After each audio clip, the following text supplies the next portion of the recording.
that will be played over 7.5 minutes each way. We have Yorkshire opposition.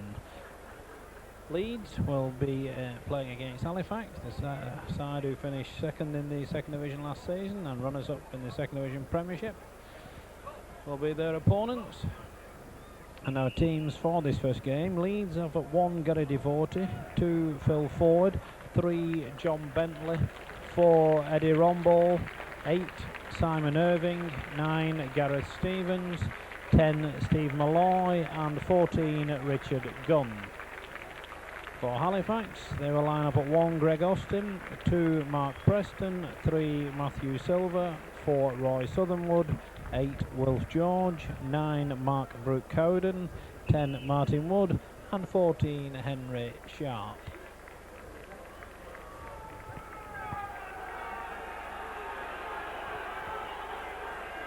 So the season is 3 weeks away today, but with the 7-a-side competitions to whet the appetite of supporters going on in the early part of August.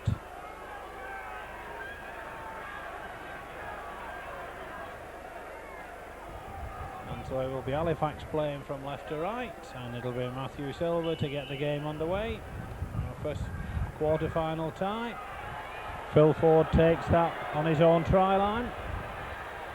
Looking for a fast pace, of course. Luke's outside to side.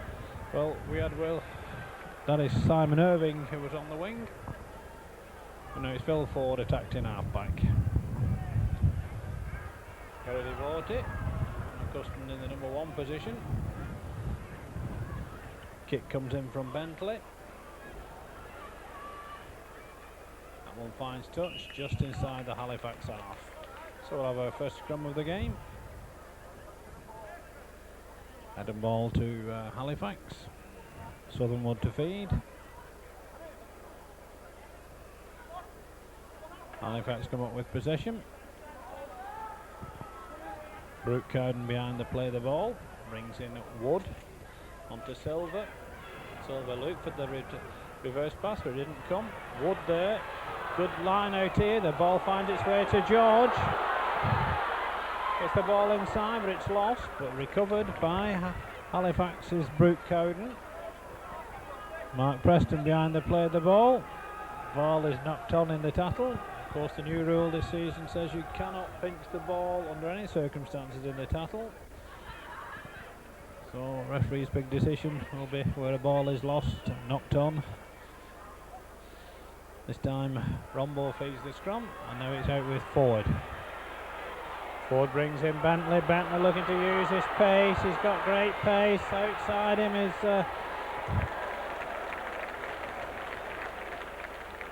Richard Gunn playing on the far side, and now a good line out here finds its way to Devorty.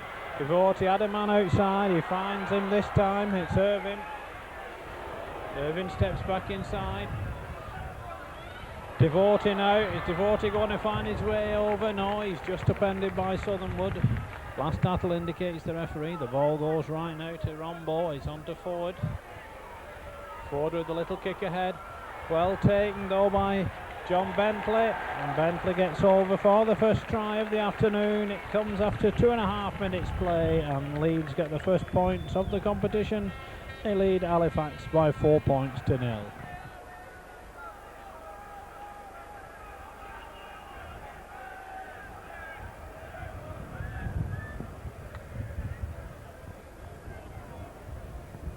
So it'll be Simon Irving to attempt the conversion.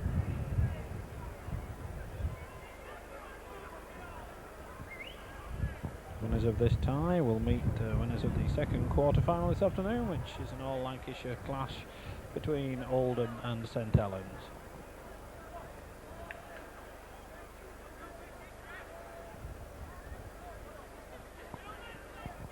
So Simon Irving's first conversion attempt of the tournament. It's a good one. Leeds get the start they wanted. Just over 3 minutes of the first half gone, and they now lead Halifax by 6 points to 0.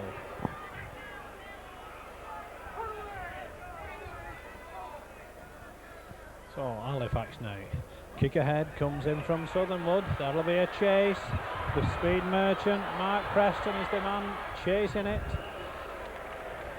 He's beaten to the ball by Phil Ford, who just kicks it dead over his own try line, forcing Leeds to drop out from behind their own posts.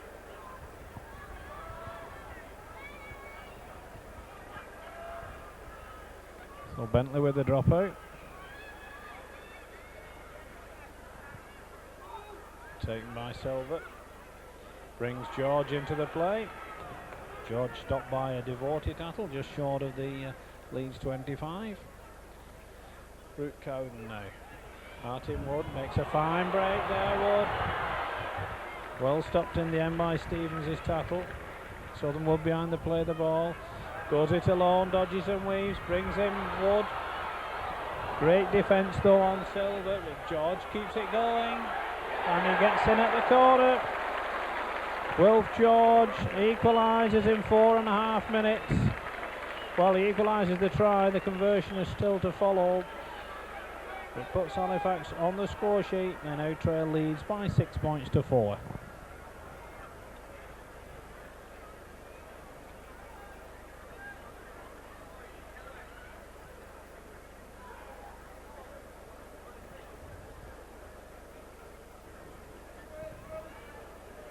So it will be Matthew De Silva.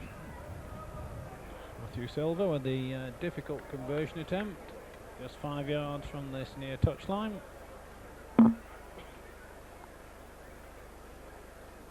His first attempt of the game. We've had almost 5.5 minutes for the first half.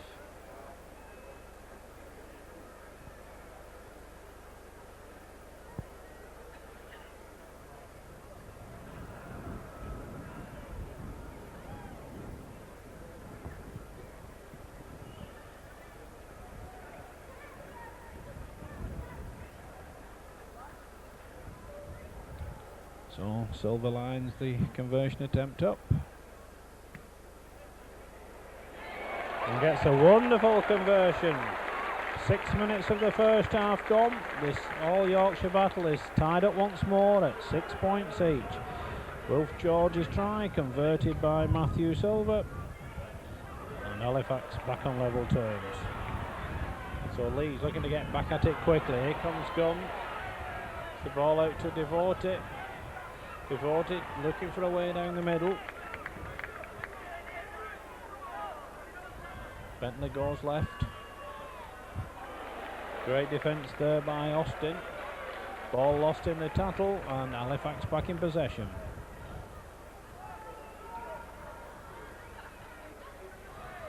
Brooke Cowden gets it out to Martin Wood. Southernwood now. Look for the kick. Kick ahead, but this Halifax player is way offside. This one may not be. Good covering back though for Leeds. Leeds back in possession midway between halfway and their own 25. Simon Irving finds a gap. Good support play now. It's with Steve Malloy. Last tackle indicates the referee. Devoted now gets it out to Rombo. Good line out here. Bentley taking them on. He's got Gunn outside him, but he goes without it. The referee says all on. Good tackle coming in though from Austin, but it's on the 6th tackle and possession will go to Halifax. Well, 7.5 minutes have gone of this first half on my watch. Just a little time added on, I think, for the Silver conversion attempt. Halifax now. Wood, you've got a man outside here. Has he got the pace to take them on? But Hooter goes and Henry Sharp is away, but he won't count. The Hooter beats him. The referee is forced to stop the clock on the Hooter. No play allowed to the next stoppage. A half-time scoreline in this first quarter final of Leeds 6 points, Halifax 6.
So the referee gets the second half underway.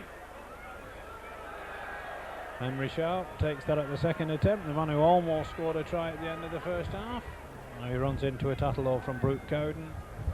Beg your pardon, from Gareth Stevens, and now it's Brooke Cowden attacking half-back. So Halifax inside their own 25, looking to move the ball.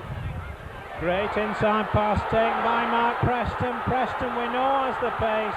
All Wiganers know that he has the pace, but he's caught from behind by Bentley.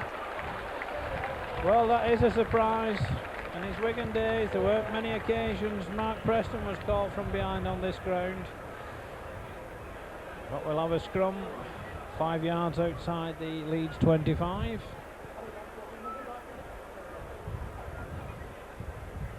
So Leeds come up with possession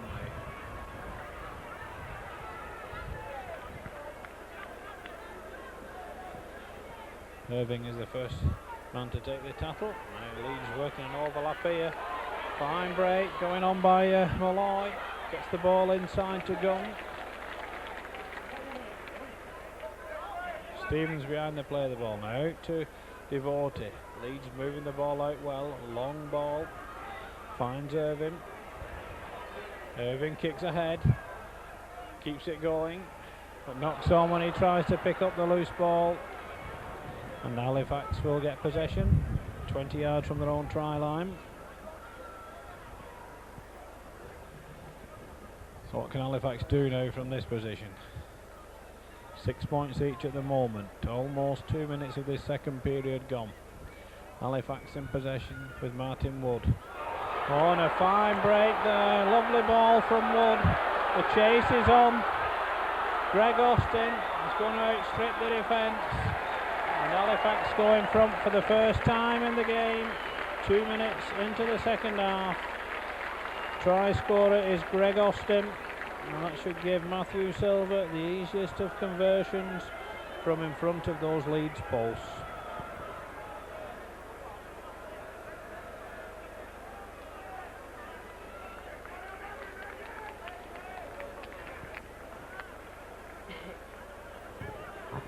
So Halifax have got their just reward for that try they missed at the end of the first period. Matthew Silver tags on the 2 points. Just over 2.5 minutes of the second half gone, and now a scoreline of Leeds 6 points, Halifax 12. So Phil Ford takes the tap. Irving now brings in Bentley. This time he's cut off by Mark Preston. Bentley was the man who caught Preston when Preston had that run, but now Devotee now. Looking for a way down centre field, gets a good boy out to Malloy. A terrible pass to Gunn. He gets the ball inside, the ball is lost. Possession to Halifax. Mark Brooke Cowden drops on the loose pass. Halifax beginning to get on top now in this game. Here comes Wilf George looking for a way outside. Is he going to take on Bentley? No, he stopped 10 yards outside his own 25. Kick comes in, not the best of kicks. Slice one.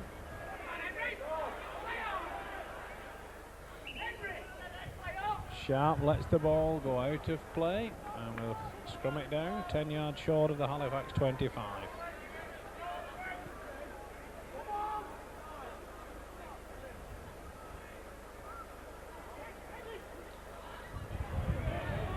So Rombo playing the acting half-back role, wrapped up by Wood. Irving now out to Devotee. The long pass to Gunn, which he drops again. And having the best of afternoons, Richard Gunn.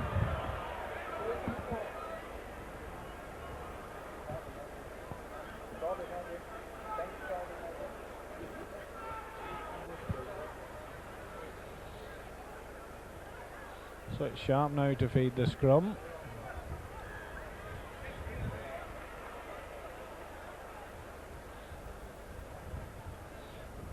Wooden out to Southernwood. Inside pass to Preston. No way through centre field for Mark Preston. Coming up to almost 5 minutes of the second half gone. Wilf George, I beg your pardon, puts the kick in this time. Phil Ford chases back, picks it up 30 yards from his own try line. Looking for a way outside. Halifax cut him off. Leeds desperate for points quickly.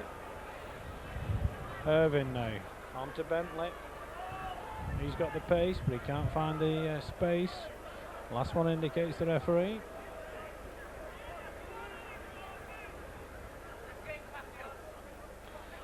So what can Leeds do from this position? Ball is lost again. All on, says the referee. This time he calls them back for passing the ball off the floor. And the free kick will go Halifax's way. So just under a minute remaining. Halifax ahead by 12 points to 6.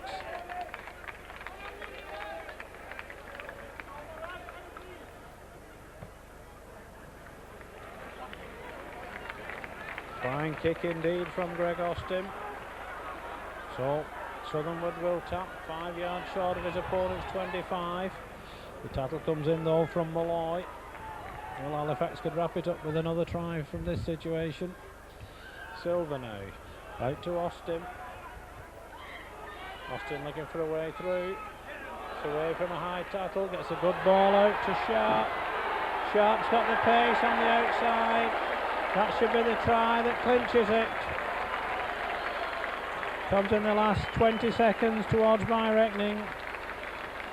It's a try from Henry Sharp that seals this game for Halifax and gives them a quarter-final spot against either Oldham or St Helens, who will compete in the next quarter-final.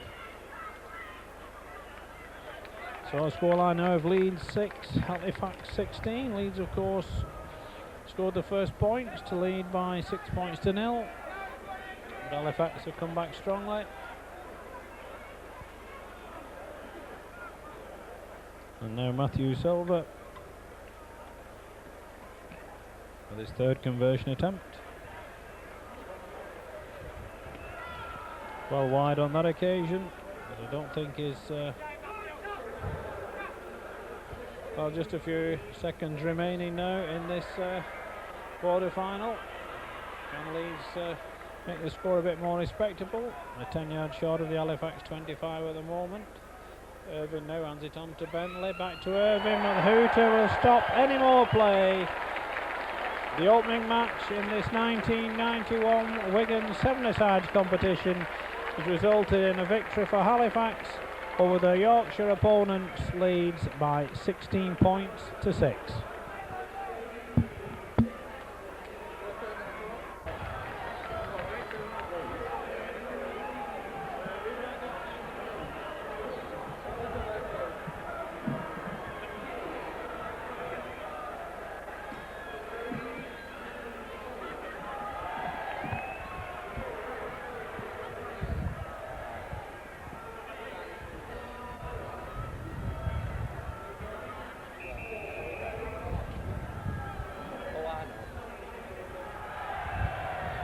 We'll quickly run through the two sides before the referee gets underway here for this Oldham versus St Helens first round clash.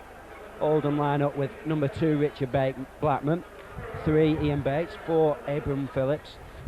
Then we go to number 6 Vince Nichol, 7 Steve Warburton, 8 Charlie McAllister, 9 Richard Russell, the former Wigan player, 10 Paul Wren, the former St Helens player, and 11 Simon Longstaff.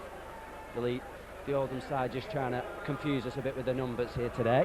As St Helens, they line up with at full-back Paul Bishop, 2 Brian Kibbe, 3 Anthony Sullivan, 4 Jonathan Griffiths, 8 John Harrison, 9 Paul Groves, 10 Sonny Nichol and 14 Paul Lockley. As we get ready to start this first round match, Leeds, who went out in the last game to Halifax. So that's already one big name gone. Bobby Golding was missing from that match. Some controversy over that as St Helens get us underway with Bishop. It's a bouncing kick that's picked up by Round. Paul Round going forward for Oldham. Great bit of play then, a superb ball for Warburton. Warburton's going to go under the sticks here for Oldham in the first minute. Oh, sensational try there. Absolutely superb stuff from Oldham. But St Helens, the tackling was appalling. The St Helens players can't believe that.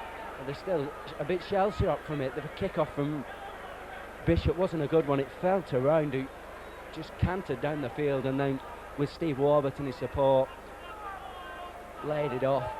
And all of a sudden Oldham are 4 points up, and we've only had 20 seconds of this game.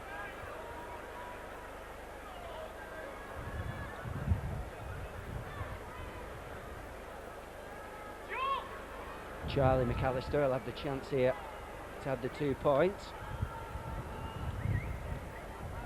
And he puts it through. Successful kick.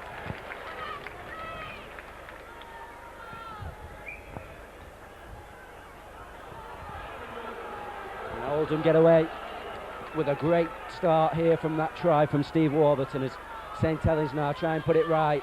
Bishop plays it out to Griffiths. Griffiths, he's got a man outside of him, he can find him, he can't give it to Kebby. And he's tackled just a few yards short. Second tackle, Kebby going forward on his own, gives it to Bishop. Bishop, who seems to be at the centre of everything at the moment for St Helens. And then Groves kicks it forward. There's a big gap there for Oldham, and he's going to have to kick that one out. No, he won't. He'll decide to take it on. Will number 4, Abram Phillips, and he's tackled under his post by Groves and Sonny Nicol. Sonny Nicol, the former Sheffield Eagles player, bought for a large amount to St Helens, and he'll be hoping to pay them a bit back with this game. As Griffiths goes through, he'll look to get a bit of a knock then. And Oldham taking no chances, kick it out. Richard Russell making sure the ball wasn't going to find Griffiths then.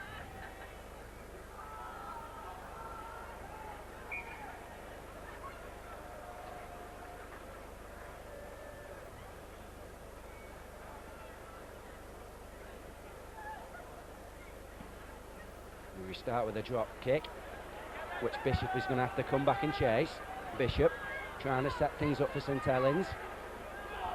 Plays it inside to Kebby. Kebby taking him on round the outside. Keats still going. Brian Kebby, and he's kicked the ball down the line. He could be in. Brian Kebby, he can collect the ball and dive over. No, he can't. Knock on, says the referee, and that's unlucky from the St Helens winger. It looked for a minute as Kebby had the pace then to beat the Oldham cover. As it is, it's going to be a scrum, which is brought away by Steve Warburton. We just got the Sheffield Eagles coach coming at the side of me, Gary Esrington, and I'll bring him in a few minutes. What do you think of that first try, Gary? Yes, excellent try. Certainly a good start to the game for Oldham, and defended recently, defended well, but always handed to have a 6-point lead at this stage. As that kick just goes into touch, St Helens put in, and they do need a try before half time. Oldham really off to a fly with that try. As the two teams packed out, Bishop will feed the scrum and bring the ball away for St Helens. Griffiths out to Sullivan. Sullivan in a bit of trouble, but he gets the ball away to Bishop. There's an overlap if he can find Kebby, and he plays him inside. Kebby now on the run. He's got speed, this lad. Brian Kebby's going through. He's going to score. Oh, superb run from Brian Kebby. And St Helens did what Oldham did as the late challenge came in there from number 2, Richard Blackman. What a try. We've had two superb tries here, Gary. Yes, excellent try. A bit of poor defence from Charlie McAllister. He gave Kebby too much room, and always a fateful thing to do. Never going to have the pace to catch him, and excellent finishing from Kebby. We've had two great tries here, and Saints are going to make a substitute. Paul Laughlin's coming on. Not quite sure he's gone off yet. I've got a feeling it might be Anthony Sullivan. No, it's not. Kebby's gone off. Seems a bit of a surprise decision after he just scored a great try. Maybe he picked up some injury then after the late knock from Blackman. Anyway, we're back at 6-all 0 as Warburton comes away with the ball. Good tackle from Groves. Smothered the tackle, him and Sonny Nicol. And now it's Oldham's turn to try and up the tempo, and a nice little run there from number 6, Vince Nicklin's through again. Oh, Nicklin with a try underneath the post. He jinked inside the St Helens cover, found a gap and went for it, and he didn't need any support. And that's the third great individual try we've seen. That was a tremendous try, yes. They've got a flatline defence in front of him. They've got it all to do. He jinked past one, handed another off, and sped away from the third. A marvellous try. We really do seem to be playing a bit of catch-up rugby. Every time one side scores, the other one has to score. As we approach half-time, Kebby, we see, has come back on. And I think Sullivan now will go off. Yes, he has.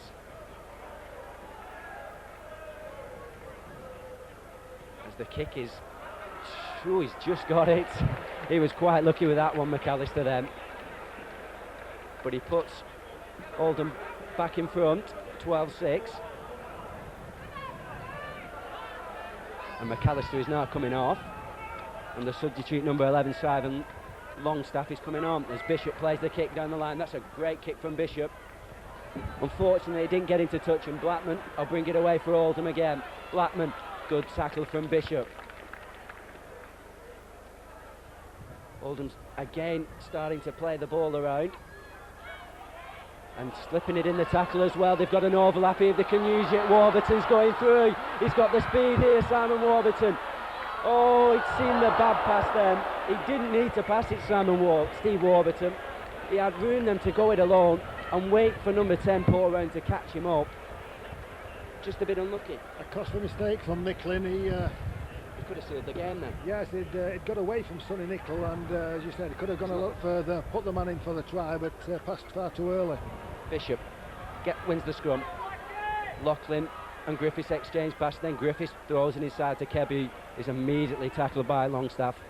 Maybe he's been told to come on and mark Kebby after that great try he scored for St Helens. Groves, that's an intelligent kick, and he's got the speed over Warburton. Groves, can he just pick it up? He's carried on kicking it. And a great sliding challenge there from number 7.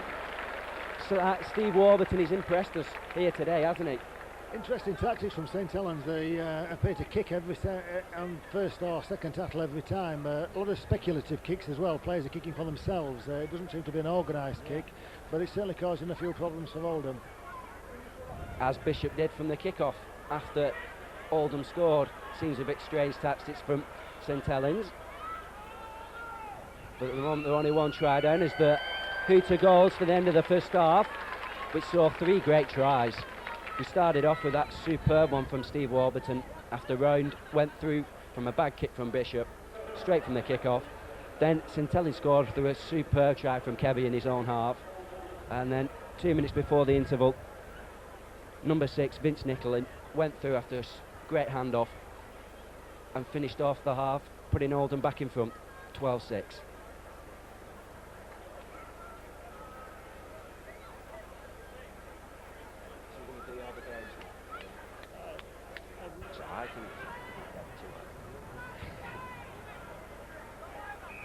Oldham will kick off this second half with a 6-point advantage as Loughlin picks the ball up. St Helens, Great Britain back, and he's immediately tackled there from the Oldham number 6, Vince Nicklin. Now it's Sonny Nichol's turn to go forward, and he's tackled by Oldham. Oldham with a few new faces here today, but they're proving their worth, and they've got the 6-point advantage as Bishop goes for this kick, and it's a good one again from Bishop. Like we've said, he's done a lot of kicks in this game. Yeah, but he's kicking possession away there. It was the last tackle they needed to kick, but I thought probably a more adventurous kick would be put Oldham under more pressure. They should win the scrum, and of course always a good chance to attack from the scrum. As they do with Warburton. Warburton gives the ball to Nicklin again, and it takes 3 St Helens players to put him down. And now Oldham have got 6 tackles here in the St Helens half to try and increase the advantage. Griffiths cuts inside, good tackle again by Bishop, but he's lost him, and now Nicklin's going outside. Nicklin with Sonny Nickel kicks it inside, and Groves picks up the loose ball. St Helens with the ball again. Bishop, they've got an overlap if they can use it. Griffiths, he's got Kebby outside of him. Can he use Kebby's pace? Griffiths still going it alone. Oh, and the support needed to come inside from Kebby then. St Helens still with possession though. Bishop with a long pass there, but it finds Lachlan and Nichol just seem to go the wrong way, and Nicholin's come over and done a great tackle there just below us. Lachlan throws it back to Bishop, who again kicks forward. That's an intelligent kick because he's got Longstaff in a bit of trouble here. Longstaff and Bishop loses the ball now, picks it up. He needs some support. Bishop is screaming for it, and he finds it in Lachlan. Great try. A bit lucky though. Well, he controlled the ball well, did Bishop. Picked it up, kept his head under a bit of pressure, and good support play there to score a try. He was standing up and waiting for support, and really, if any Oldham player had been back then, he would have got flattened. He was very lucky, in my view, to have scored that try then. But it's put St Helens back level again with Oldham at 12-all.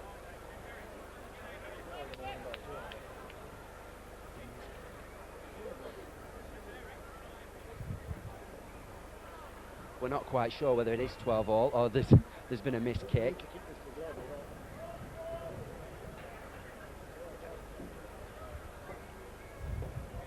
Yes, Lachlan needs this kick to go level.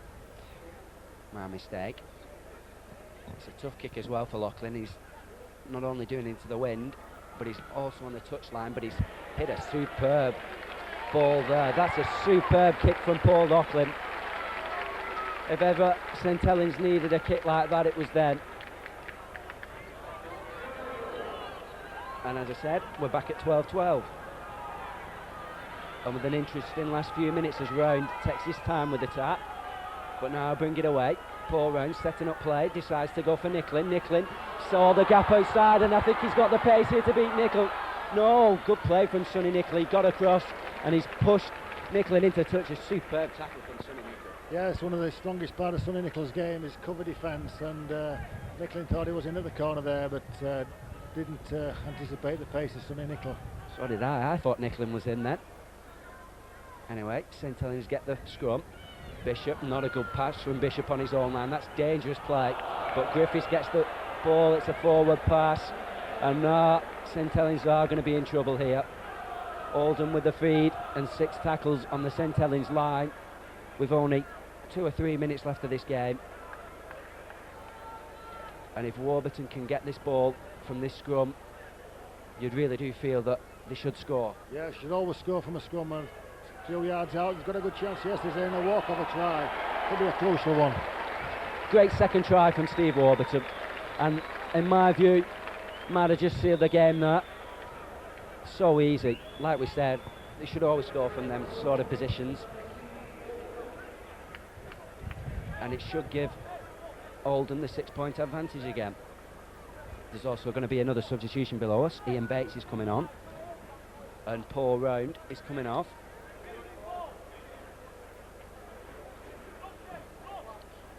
Just chance here to ask you, who do you think are going to be the teams in the final today then? Who do you think have got a good chance? Well, everybody's a good chance when you look through the lineups, the star-studded lineup from all the teams really. Of course, Wigan will be certainly fancying the chances. What about your own side? Yeah, well, we've done well. We came here 2 years ago and won the competition. We're lucky to lose to Wigan in the semi-final last season. We've a bit of a depleted team today, but nevertheless, sevens, it's a very much an unknown quantity. Here St Helens now got a couple of minutes to pull it back. They need to score a try quickly and then make a real grandstand finish. Nichol going forward, doing just that, but Oldham's tackling has been strong all day, or all this match. As Groves, he saw the gap, then Groves, and he's going for it, needs support again. St Helens just seem to be lacking. They seem to have too many players wide out, but it might work for them here. Griffiths, forward pass, surely that was a forward pass. No, says the referee, and Kebby, I'll score. Yes, Brian Kebby's going to score. Oh, didn't look a forward pass. No doubt about it, certainly a forward pass there, yes. But it certainly set up a grandstand finish. Now he needs to kick the goal to level the scores, and then anybody's game is into the last minute. We'll go into extra time, and it'll be the first score in extra time will win the match, which can either come from a drop goal or a try. But yes, but it'll all depend on Laughlin's kick. He hit a beauty from the wing a few minutes ago. This is his right side, one would think. A right-footed kicker swinging it in. Will favour this position. He's under a bit of pressure. Certainly a tense moment for all the St Helens players and fans. What about your views on the last game? Leeds went out to Halifax. Maybe a bit of a surprise, a shock. I don't know. Halifax have got it. There it is. There's the kick, and now we're into the last minute, and certainly Oldham in possession. We've got to fancy them to with the strike scores if there's going to be one. Nickling going through again. Oh, it's Warburton with Nicola. Oh, great tackle again. But there's going to be a try. Or he's looking round, and the referee's going to give it. Abram Phillips has scored. The referee won't rule it out. The pass wasn't forward. Again, another surprise decision, but it's come off for Oldham, and immediately after St Helens draw level, they've gone behind again. A dramatic finish. Yeah, we thought we were going to be in for extra time. Once again, Sonny Nicola covered the cross, looked to have his man wrapped up, but allowed him to pass inside. Bit of debate as to whether the ball went forward or not. Certainly were bobbling about. Credit to the Oldham player, picked it up and ran over unopposed. Certainly give Oldham the match. Well, at least you could say it's justice has been done after that last try, which certainly looked forward from the pass for St Helens. As the kick goes over, and the 6-point lead.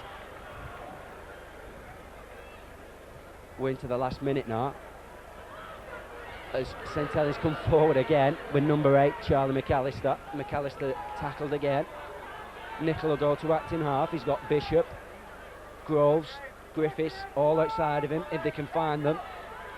Groves decides to cut back inside where he's got no support, and he's lost the ball. It's a knock on, and Oldham now should win this scrum and just keep hold of the ball, do nothing silly for the next 6 tackles, and the game is theirs.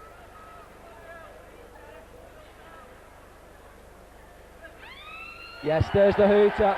The referee blows the whistle. Oldham will go into the second round, or is it the semi-finals? The semi-finals. St Helens go out by 1 try, a superb game. Yes, I think Oldham deserved that win. They had the outstanding performer on the field in Vince Nicklin, and always in front. Of course, St Helens drew back once or twice, but I think full credit to Oldham. They deserve to win the game, and they're fancying the chances in the semi-final.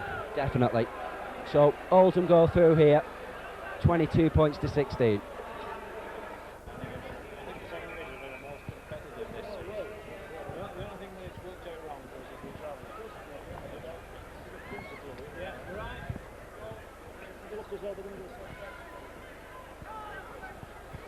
Right, this is Derry Disley welcoming back to the third quarter-final. Once again, it's an all-Yorkshire clash between 2nd Division Hunslet and 1st Division Wakefield. Hunslet line up at 1, Brian Waits, 2, Jed Coates, 3, David Brooke, 4, Graham King, 8, Billy Bowden, 9, Mick Coyle, 10, Mark Cook, 11, 14, Sean Wilson.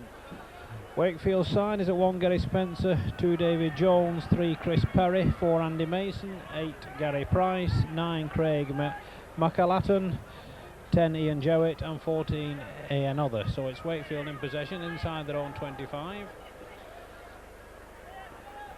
First kick of the game, forcing Hunslet to turn and chase. Jed Coates is the man in pursuit, taking his time, picks the ball, and he's well wrapped up by David Jones, who forces him out of play.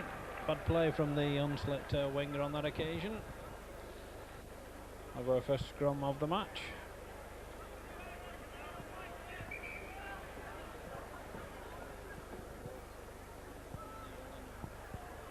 Right, no.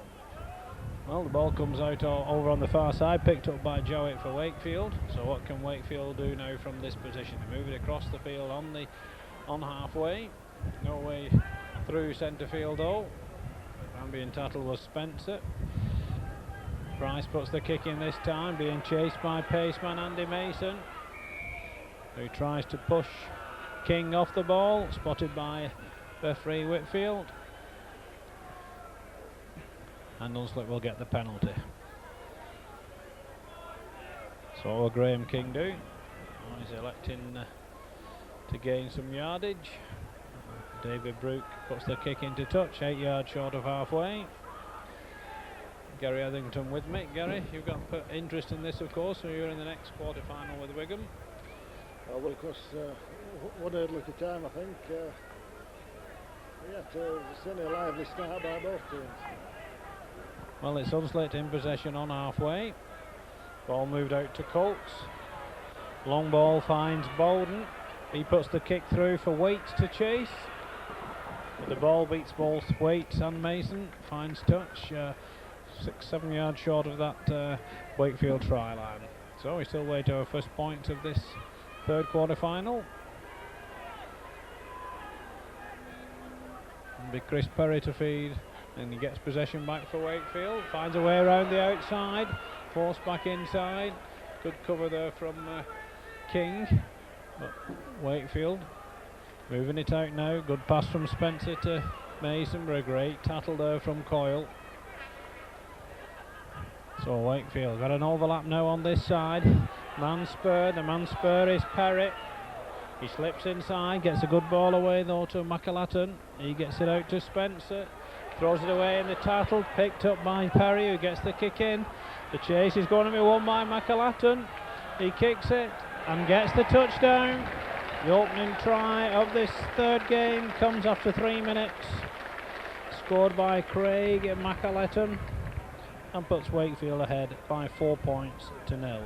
Good sevens play on that occasion, Gary. Good support. Yes, Wakefield kept the ball alive. They appeared to be tackled on 3 occasions, but managed to squeeze the pass out. And of course, well-judged kick ahead and chase and game's first try. So it'll be Chris Perry to attempt the conversion.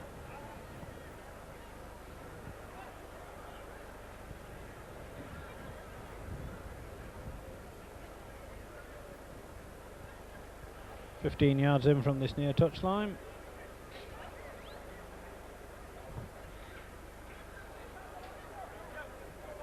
His first attempt of the game is wide. But it's Wakefield who have the advantage. They lead Hunslet by 4 points to 0. So Hunslet with the tap from halfway. There goes Bolden on the charge. Tries to scatter them, gets the ball out to Colts. He's forced to kick ahead though. Spencer picks up the pieces for Wakefield, gets the ball out to Mason. Mason looking for a man inside him, tries to use his pace outside.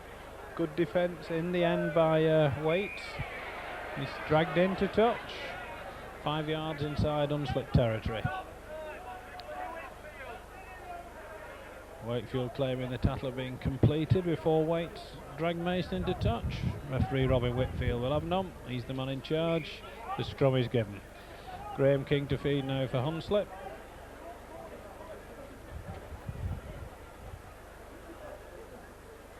Possession to the second division side, not the best of scrums.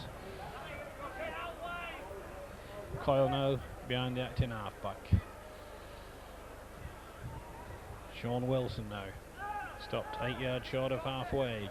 Last tattle indicates the referee. Kick comes in from Colts. Fine looking kick. Ball bounces unkindly for him. In fact, it's not even gone dead. It's picked up by David Jones. And now can Wakefield counter. Jones gets the ball out. Another. Who's finally stopped in centre field by Bolden's tattle. Wakefield with a good line out once more. And the man outside this time is Perry. Steps inside onto the supporting Price. He's going to go on his own. He heads for the corner. Gary Price gets Wakefield's second try of the match. Comes after 6 minutes play and puts Wakefield ahead by 8 points to 0. Another good team try, Gary. Excellent try, yes. Moved the ball across the line, created the extra man, and good finish off by Gary Price. It certainly looks after the opening that Wakefield are going to have far too much pace for Hunslet. Hunslet appear to be struggling already. They don't have a lot of pace in the side, but no doubt they'll be trying to the end. But it certainly looks at this stage as though Wakefield are going to have a passage into the next round. Where they will meet the winners of the final first round game between Sheffield Eagles and Wigan. So Chris Perry with the conversion attempt, stay 11 yards in from this near touchline. First semi-final, of course, will be between Halifax and Oldham.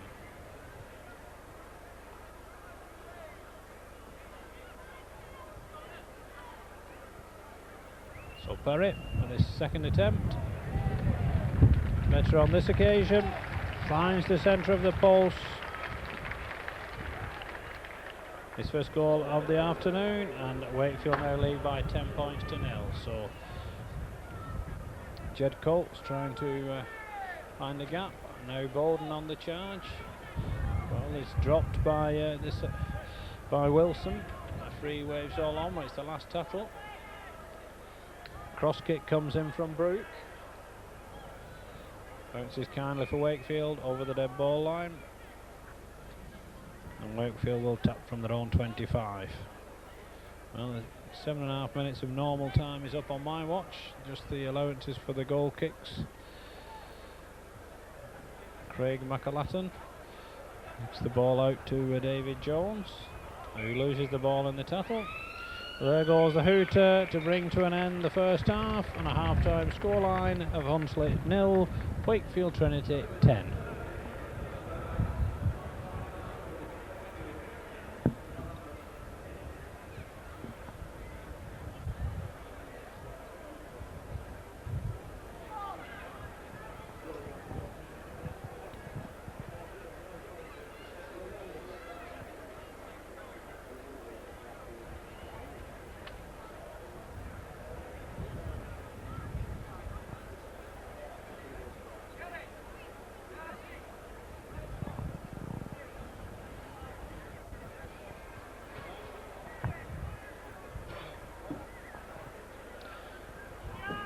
A reminder that this is the third quarter final.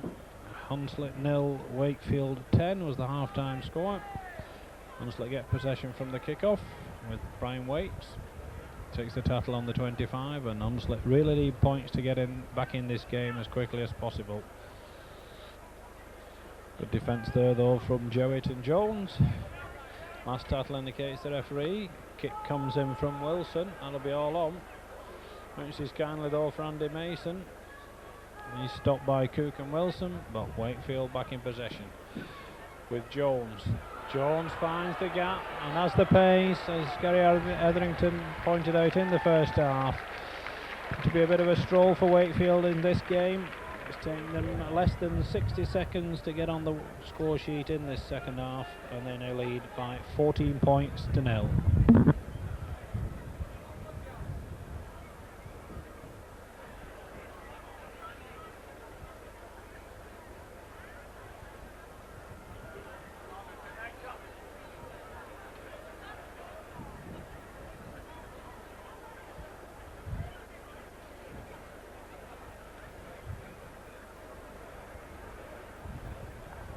Hunslet, of course, will be one of the sides that form the new third division this season. Brainchild, of course, of the man beside me, Gary Hetherington. Conversion attempt is wide. Wakefield in total command now at 14 points to 0. Hunslet just playing to make the score a bit more respectable.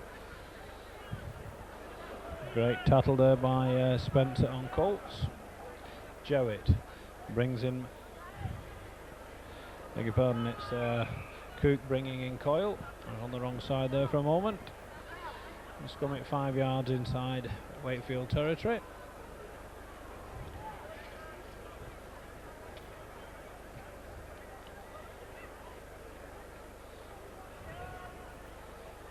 In fact, a good ball for Chris Perry to win there for Wakefield. So what can Wakefield do again? Can they use their pace to good effect? It's better tackling from Hunslet. Last tackle indicates the referee. Gary Price now. Tries to use Jones's pace once more, and David Jones is away again.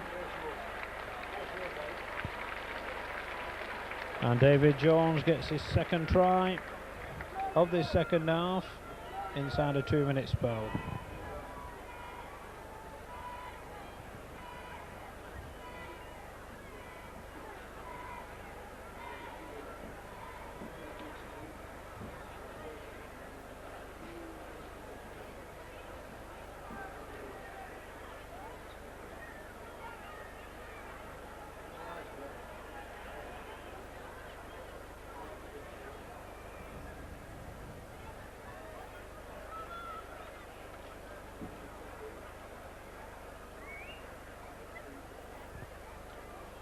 So Chris Perry with the conversion attempt.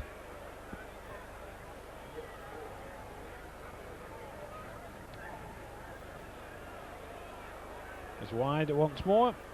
But that takes Wakefield to an 18 points to nil lead. Like you said in the first half, Gary, the pace too much for this Hunslet side. Yes, it's a good question now as to whether they can a consolation try before the end, but certainly Wakefield well in charge. So it's Mick Coyle tattled in possession there for Hunslet. Last tattle indicates referee Robin Whitfield. Kick ahead comes in from Brooke. Chases on. Falls kindly, but Brooke can't take it. Recovered by McAlatten for Wakefield. So Wakefield were looking to run in more points, expecting to score now every time they have possession. Got a good overlap here. Good cover tattle there coming in from Coyle. Stop that one. The last tattle. Kick down centre field. Wakefield don't bother chasing this one. Brian Waite's all on his own for Hunslet. Takes it just outside his own 25. Tries to outrun Chris Perry. He's tattle 5 yards short of halfway. So King now moves the ball left to Brooke. Brooke hands it on to Cook. Last one indicates the referee. Hunslet on halfway. King to Colts. Goes with the kick ahead. All on, says the referee. Wakefield just settle for possession. 2.5 minutes of this game remaining. Game as a contest is over. Here comes another try list for Wakefield. Mason now behind the acting half-back. Kick comes in from Price again. Towering kick. But again, Wakefield don't bother to chase it. Poor Brian Waits has to chase back to his own try line, all on his own. He's now faced with a 3-man Wakefield wall. Makes 15 yards before he's stopped. Can Hunslet get something before this game finishes? Jed Colts trying to find a way through, and they're still inside their own 25, and it's on the last tattle. Different kick this time, and a second kick ahead. Good chase there by Billy Bolden. Took play almost up to halfway, but conceded possession to Wakefield. Perry now for Wakefield. He's got McAlatten on the outside. And the hooker has the pace to get Wakefield's 5th try of the afternoon. It's Craig McAlatten's 2nd one. And really, Wakefield in total command now, 22 points to nil, with the conversion to follow.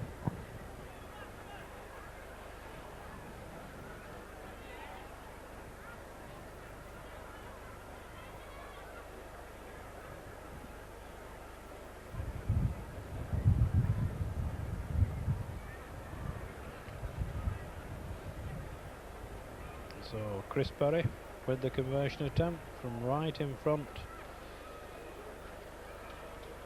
of the Hunslet post. No mistake. Perry's 2nd goal of the afternoon. The scoreline now of Hunslet 0, Wakefield Trinity 24. So Hunslet in possession with Brooke. King now. Short ball on to Coyle. Last tattle indicates the referee. Hunslet goal right. But lose possession. Wakefield pick up the pieces on their own 25. Mason looking for a run. Wrapped up by Colts. Price now. This is out to play, but there goes the hooter to bring to an end this 3rd quarter-final tie. An all-Yorkshire battle. It has resulted in a scoreline of Hunslet 0, Wakefield Trinity 24.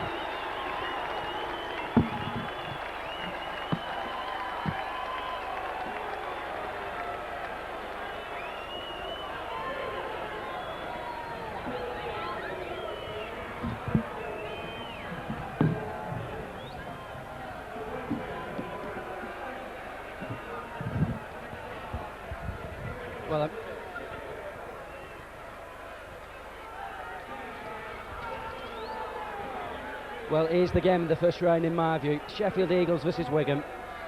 It's what the crowd have been waiting for. We'll just run through the two sides before we start, and then we'll have a word with Gary Adrington, the Sheffield Eagles coach.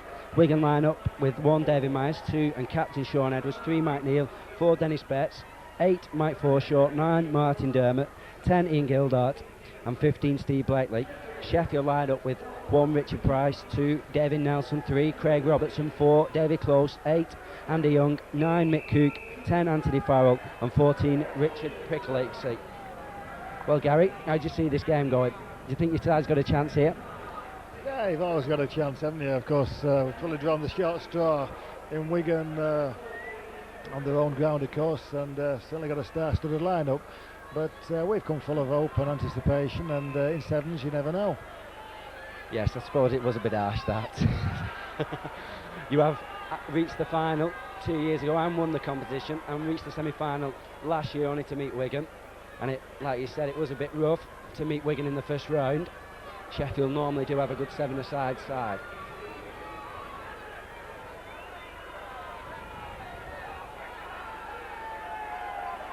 And it will be Sheffield to get us underway here. With a kick deep into the Wigan half. Betts will pick it up and bring it away. Good tackling from the Sheffield forwards. Richard Pickersley. And now Betts going forward again. Good run from Dennis Betts, and he's broke the first tackle. But the Sheffield coverage was good. Dermott decides to go it alone and goes to the kick again. It's a deep one. Sheffield are put in the corner, and Myers is making a great run up here. Oh, and they've lost the ball, and Edwards dives over. Tries as the referee.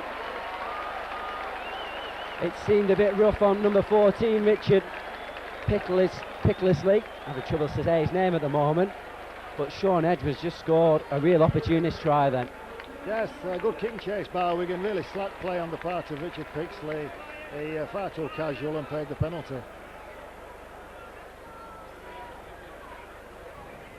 Yes, it was very unfortunate that for Sheffield. It's going to be a real uphill struggle, Mark.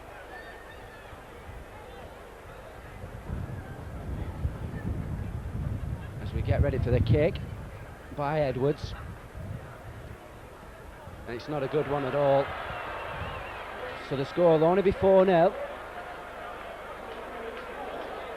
and Sheffield will have the tap to restart. Robertson going forward, good tackle there from Forshaw.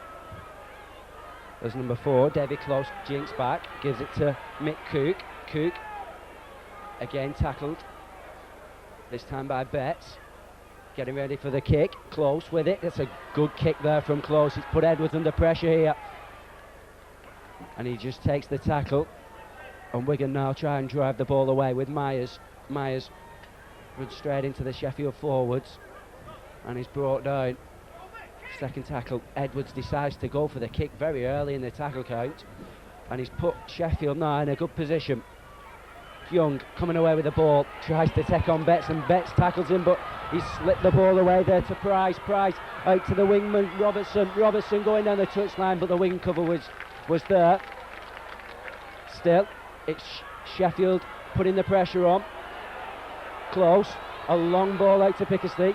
Pickley tries to go outside Forshaw and then cuts back inside, and Myers gets him, and he's got into touch as well. Good play there from Sheffield. Yes, promising situation. There's no need for the cut-out pass with a 3v2 situation, but left the winger far too much to do. But they've got Wigan under a bit of pressure here as Edwards gets ready to feed the scrum, and he brings it away down the blind. Good play from Edwards, and a great tackle there from Richard Pickley. Dermott with the ball to Gildart. Gildart tackled again by number 9, Mick Cook, and then Dermott does the dummy, gives it to Edwards. Edwards to Myers, and there's an overlap here. He's got inside ball to Forshaw if he needs him. I don't think he's going to need him, David Myers. The coverage is coming across though. Oh, superb tackle, but he just managed to score. No, he didn't. Great tackle. Superb tackle there from Craig Robertson. Yes, marvellous tackle. Came a full width of the field. The Wigan player looked all the world for the scorer, but Craig Robertson ate the ground and marvellous tackle in the corner. It did seem that the Sheffield coverage was going to catch Myers then, but the linesman was on hand to say he put a foot in touch before he put the ball to ground. Robertson going forward now. Sheffield, if they can look to the far side, have got an overlap. If they could spread the ball, instead they go for the kick. It's a good kick as well. And Steve Blakely's going to have to run back and pick this one up, deep inside his own half. Cook, and then number 8, Andy Young, going in with a tackle.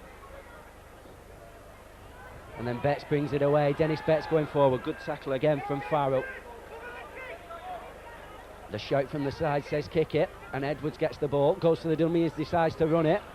A silly pass then off the ground, but we can keep possession. And that's good bit of play from Dermot and Edwards. Dermot now in the clear. Has he got the speed here? Robertson looks to be catching him. Dermot still going for the corner, and he scored. Oh, superb try from Martin Dermot. Yes, he finished off well. Craig Robertson once again made up a lot of ground. Looks as though he might catch him, but just ran out of space. Yes, I thought for a second Craig Robertson was going to catch him up. He seemed to have the speed over Martin Dermot. Dermot not the quickest of forwards, but he did the right thing. Dermot went for the corner, and he's given Wigan now an 8-point lead. And Sheffield, I think, have made a substitute. David Nelson coming on. Not sure if you saw that or not, Gary. Yes. But a big task now for your side here to get back in this game. Yes, 8 points down. It's always very important to score first in the sevens, and once you get in front, of course, to keep your nose in front. Wigan, of course, taking the initiative and got 2 good tries. It's going to be difficult to pull 8 points back, but as I say, you never know with sevens rugby.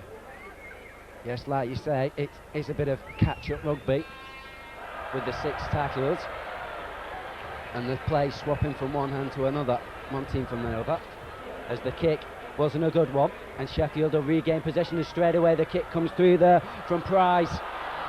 There's a chase on for Nelson, but Edwards is there first, and we'll get the drop out. Sheffield do need a try before half-time, don't they, Gary? Yeah, important to score next, of course, to keep in touch with Wigan and take them right to the last minute, and then, of course, as we saw in the Oldham St Helens game, right at the death, anything can happen. Wigan have missed 2 kicks, so they're only 8 points in front. 2 tries and 1 conversion will put Sheffield back in the lead as Pickley picks it up again, taking it in field. He seems to be running straight into Betts, and a great hit from Betts. And you really heard the groan then from Pickley as Cook gets the ball away, looking for the far ball to Nelson. Nelson's in the clear here. Nelson cuts inside Betts, and he's in. Oh, superb try from David Nelson. Absolutely brilliant. He cut inside Dennis Betts, and Dennis Betts is renowned for his tackling.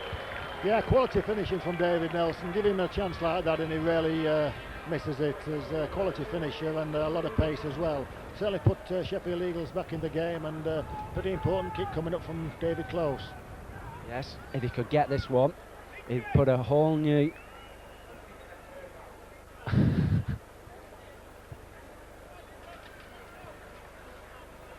It'd have put a whole new idea on the game. Sheffield will be right back in it. David Close. There's a pressure kick, but it should be well in his range.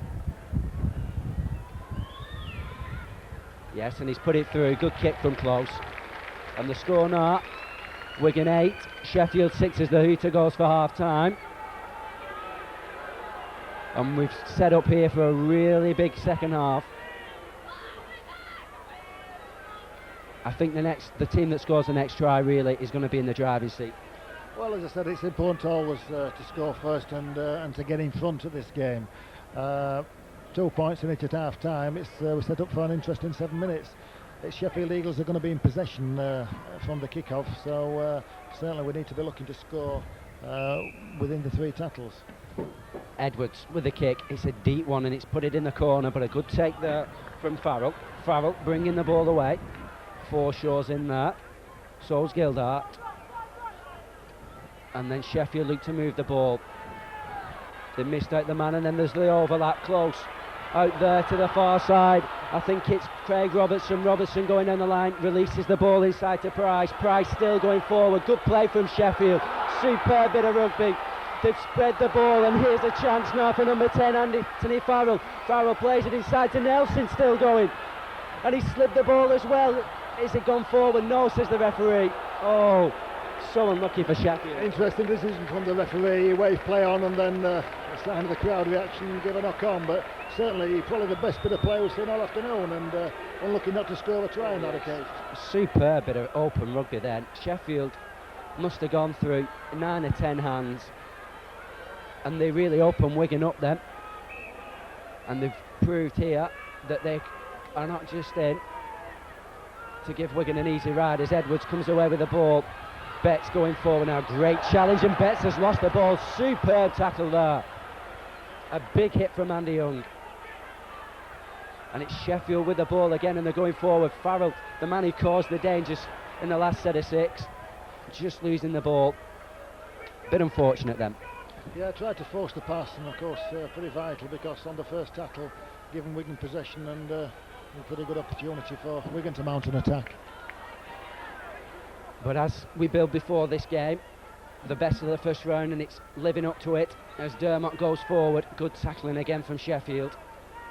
They've certainly not given Wigan an inch. Edwards trying to go it alone, and he has done, and he's through. Nelson's chasing him. Edwards cuts to the corner, and he scored. Sean Edwards makes it Wigan 12, Sheffield 6.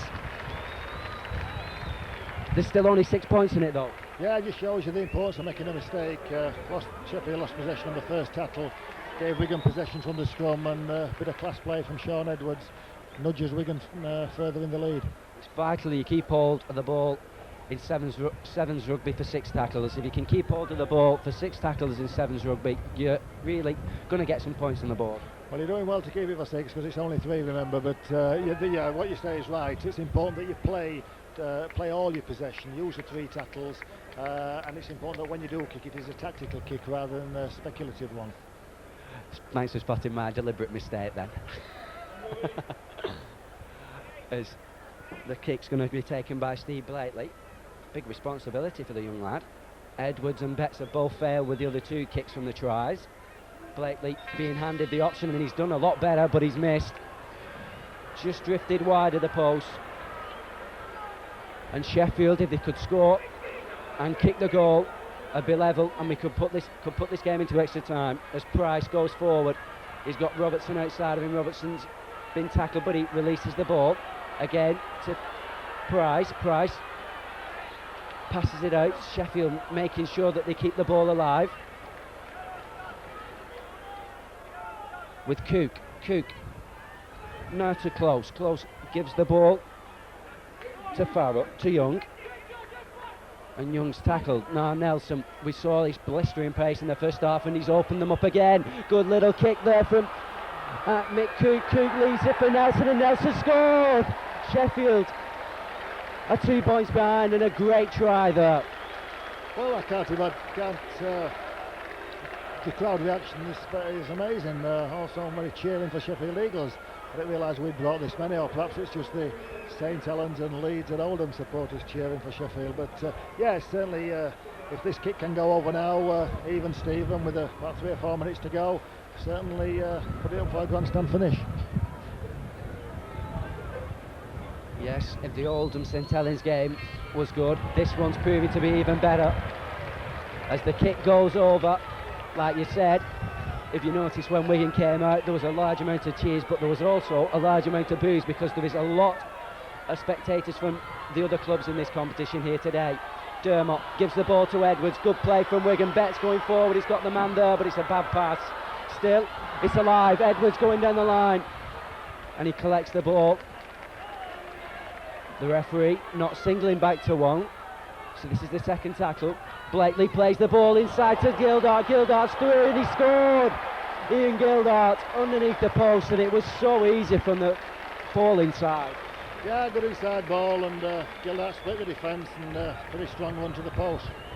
a big gap then, a bit unfortunate. The defence just seemed to go asleep for a minute. Well, there's plenty of gaps in sevens. It's just a case of having the ability to spot them, and credit to Wigan, they certainly spotted that one.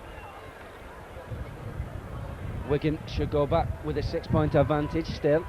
We've got a minute or so left for Sheffield to muster some resistance,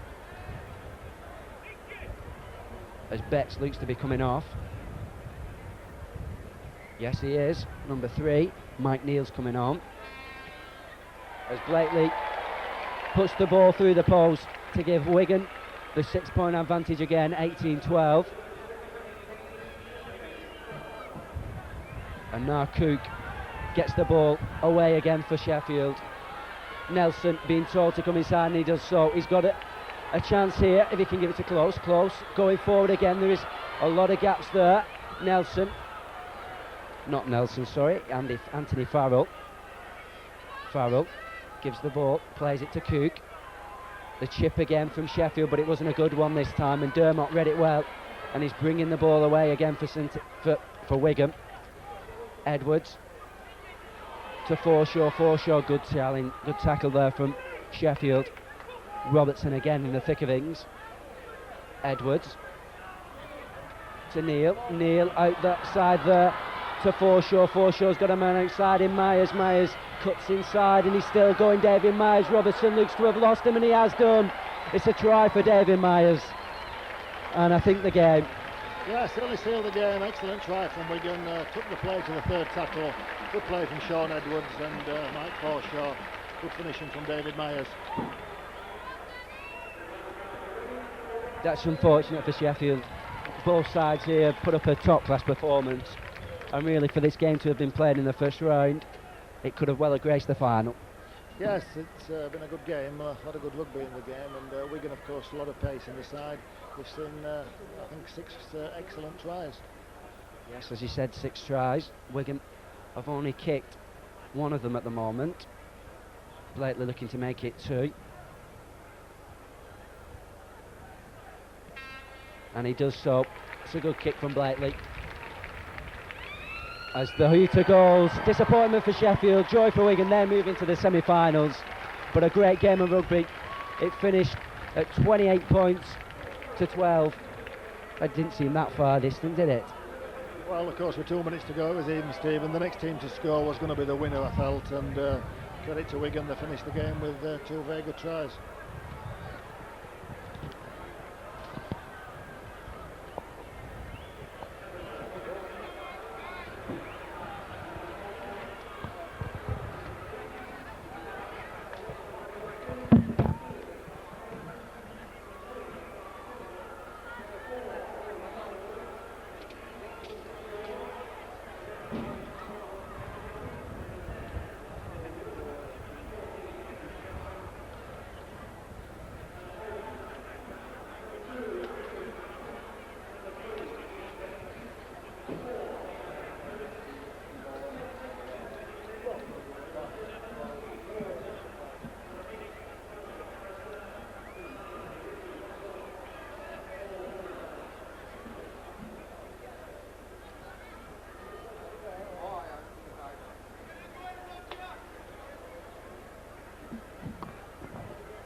So here we go with the first semi-final between Halifax and Oldham. And poor play from the kick-off there by Mark Brooke-Cowden, not allowing the ball to go 10 yards. Gives the penalty to Oldham. So Oldham, having kicked off, will immediately get possession on halfway.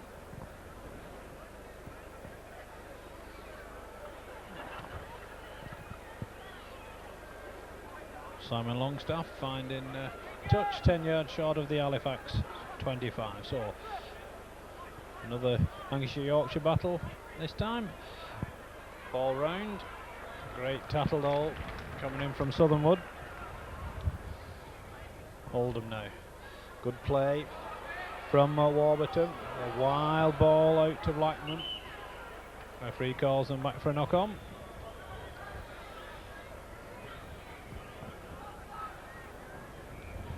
And we'll scrum it 10 yards outside the Halifax 25.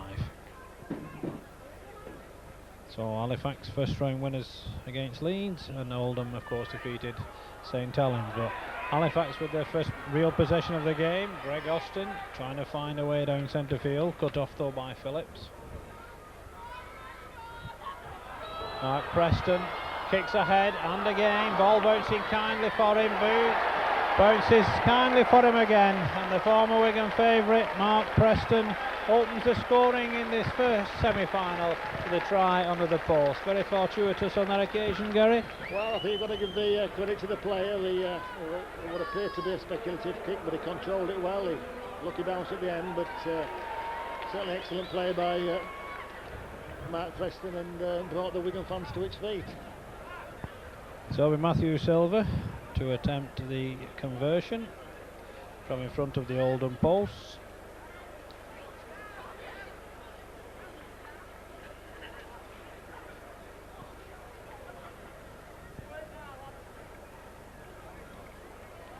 No mistake. Just over 2 minutes of this first semi-final done. Halifax first on the board. They lead Oldham by 6 points to 0. So Richard Russell with the tap now, on to Nick Lim. Oldham looking for points quickly in this game. 10 yards short of the Halifax 25. Move it left now to Warburton. Warburton sees the gap, goes for it, but Wilf George is across as the cover. Last tackle indicates the referee.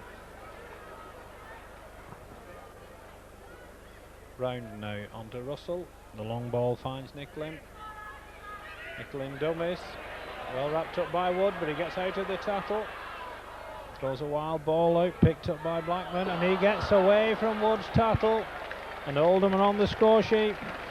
Try from nothing once more. 3 minutes of this first semi-final gone. A scoreline now of Halifax 6 points, Oldham 4.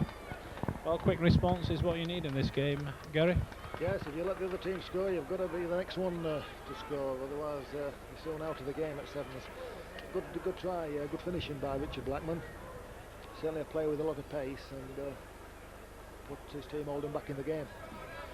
Well, a vital conversion attempt for Simon Longstaff from this near touchline.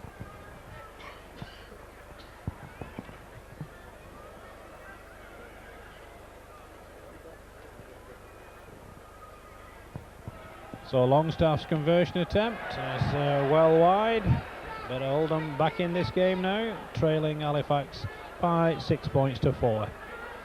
So Halifax tap on the halfway. Here comes Southernwood, gets out of the first tackle, gets it away to Austin.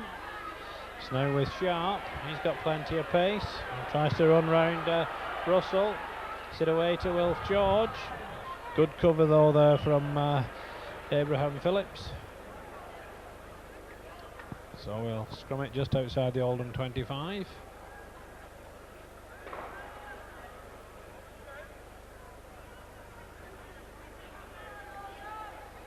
Oldham win the scrum. Nick Lim breaks clear. Has he got the pace? No, but he's got Blackman outside him, but he can't take the pass. So Sharp picks up the pieces, and Nick Lim gets the tackle in for Oldham. Silver behind the play of the ball now. Brings in Brooke Cowden. Good defence there from young Simon Longstaff for Oldham. Kick comes in from Southernwood. The chase is on for Preston. It's well covered there by Paul Round.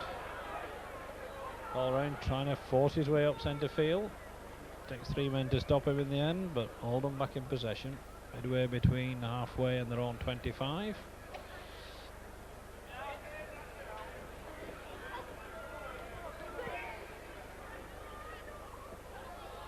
Warburton now looking for a way through. The kick comes in from Longstaff. The chase is on. Silver looks as though he's going to win it for Halifax.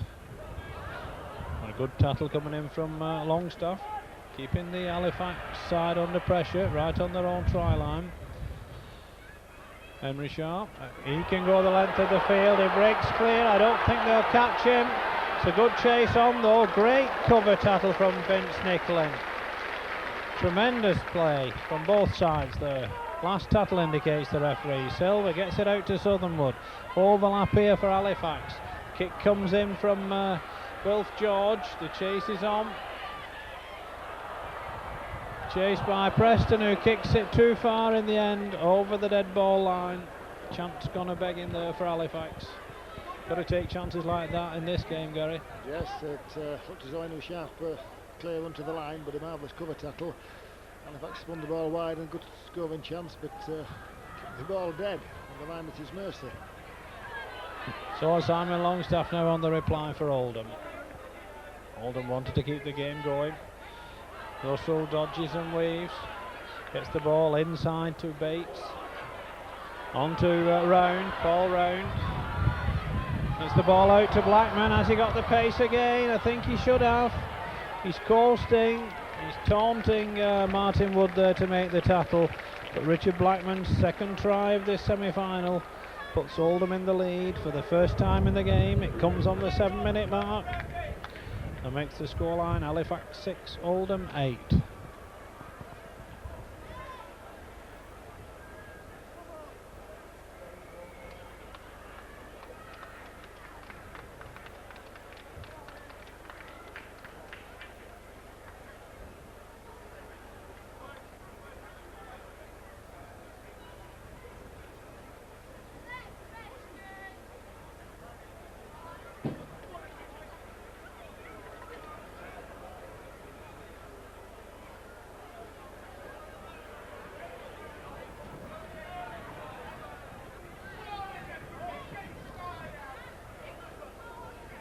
So the conversion this time will be taken by Steve Warburton from this near touchline. Short of distance, but the hooter goes for half time in this first semi-final of the 1991 Wigan Sevens, and it's a scoreline of Halifax 6 points, Oldham 8.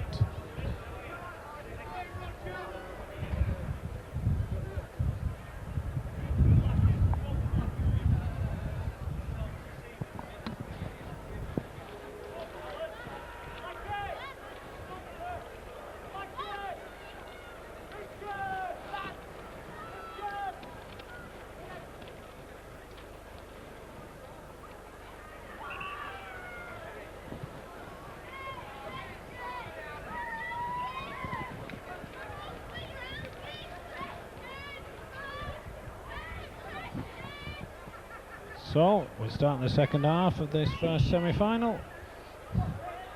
Halifax kick off and Oldham are in possession, leading of course by 8 points to 6. Ian Bates gets a good ball out to Vince Nicklin. Greg Austin is the tackler for Halifax. So what can Oldham do now? Moving the ball out well. Paul Round throws it inside, it finds its way to Bates. It's now with Warburton. It's out of one tackle. I don't think he's got the pace outside to beat Sharp, but he gets a good supporting pass in. A brilliant ball there to Bates. On to Longstaff, on to Abraham Phillips. Has he got the legs? Well, he hasn't. A great tackle coming in from Mark Preston. Last tackle indicates the referee. Paul Round forces his way over in the corner though. Gets Oldham's third try of this game inside the first minute of the second half. Oldham beginning to get on top a little now, Gary. Yeah, good opportunities by Paul Round. Of course, his weight, his strength, always going to take him over close to the line. It looked as though Abraham Phillips, the Great Britain under-19 player, has recently been on the tour to New Zealand, was going to be a scorer. Apart from that, excellent cover tackle by Mark Preston, but yes, it's looking as though Oldham got to be the favourites now, having established this lead. So Simon Longstaff back with the conversion attempt. Game from the touchline. And again the kick is wide, but Oldham with a 6-point advantage now. They lead Halifax by 12 points to 6. So Southernwood inside to Martin Wood. What have Halifax got to offer? They came from behind against Leeds in the first round.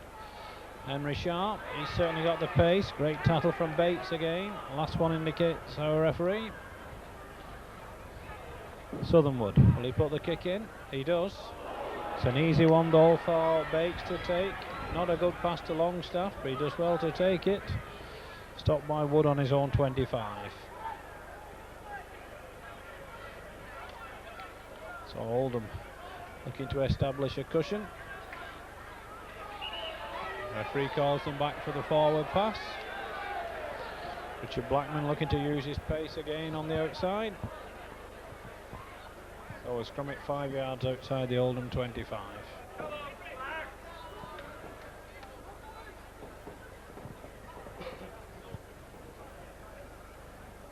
So Henry Sharp to feed for Halifax. Referee calls Halifax back for a knock on. Halifax claiming offside against Phillips, but the feed goes Oldham's way, but Halifax get the ball. So Martin Wood now attacked in half-back, on to George. Halifax have got to give the ball some air. They do, they manage to get it out to Craig Austin. Austin with the dummy scissors. Hasn't got the pace outside to take on Blackman though. Neither has George, and George is forced out by Blackman's tackle. 2 try-saving tackles in the space of seconds there by Richard Blackman. So Oldham will play the ball 15 yards from their own try line. Nudging and weaving from Bates. What can Oldham conjure from this position? Longstaff doesn't release the ball in the tackle. Wrapped up well there by Brooke Cowden. Warburton now, that little grubber kick, keeps the ball moving, dropped on by Silver. Longstaff gets the tackle in. So Wilf George now drops the ball though. Halifax attack is not functioning at the moment.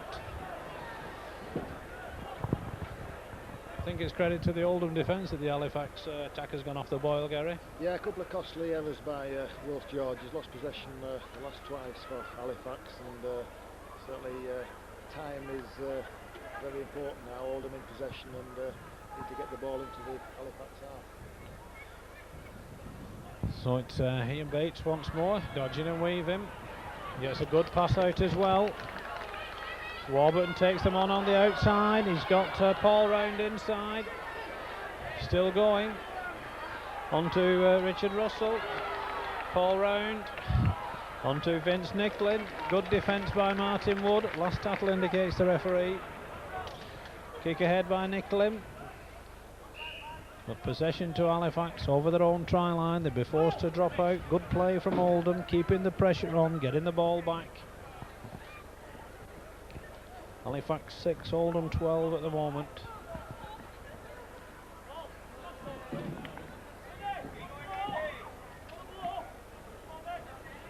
Not the best of dropouts taken by Steve Warburton, just outside the 25, puts in a kick. There's 2 Oldham players outside, and Phillips knocks on the line at his mercy. That could well have wrapped it up, Gary. Yeah, good opportunity there for Oldham. I'm sure Peter Tunks, the Oldham coach, will be pulling his hair out at that, kicking possession away on the first tackle, and of course giving Halifax a chance now. So it's Henry Sharp to feed, 5 yards from his own try line. Possession to the Yorkshiremen.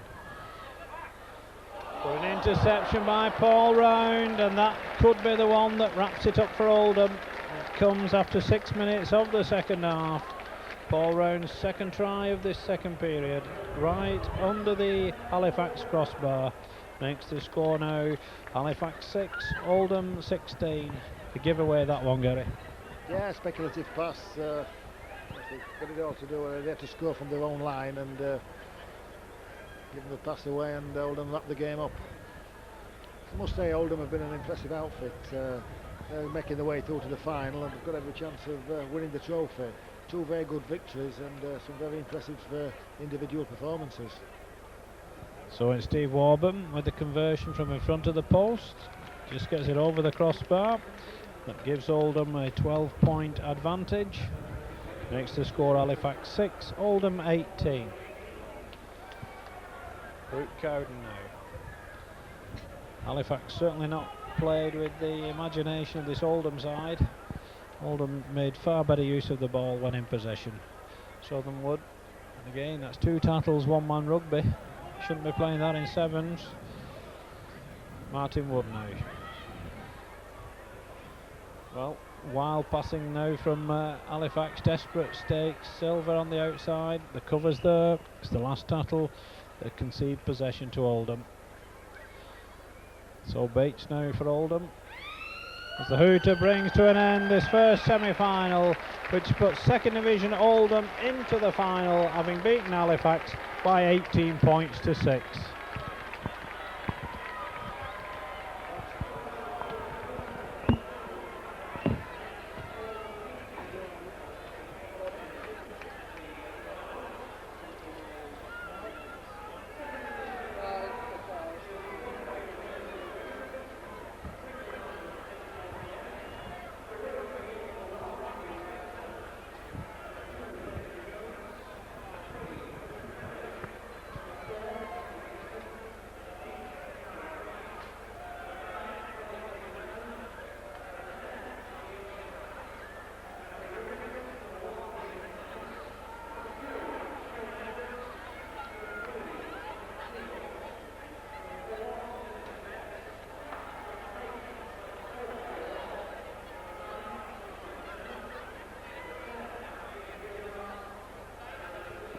Just minutes away from the start of the second semi-final here to find who will play.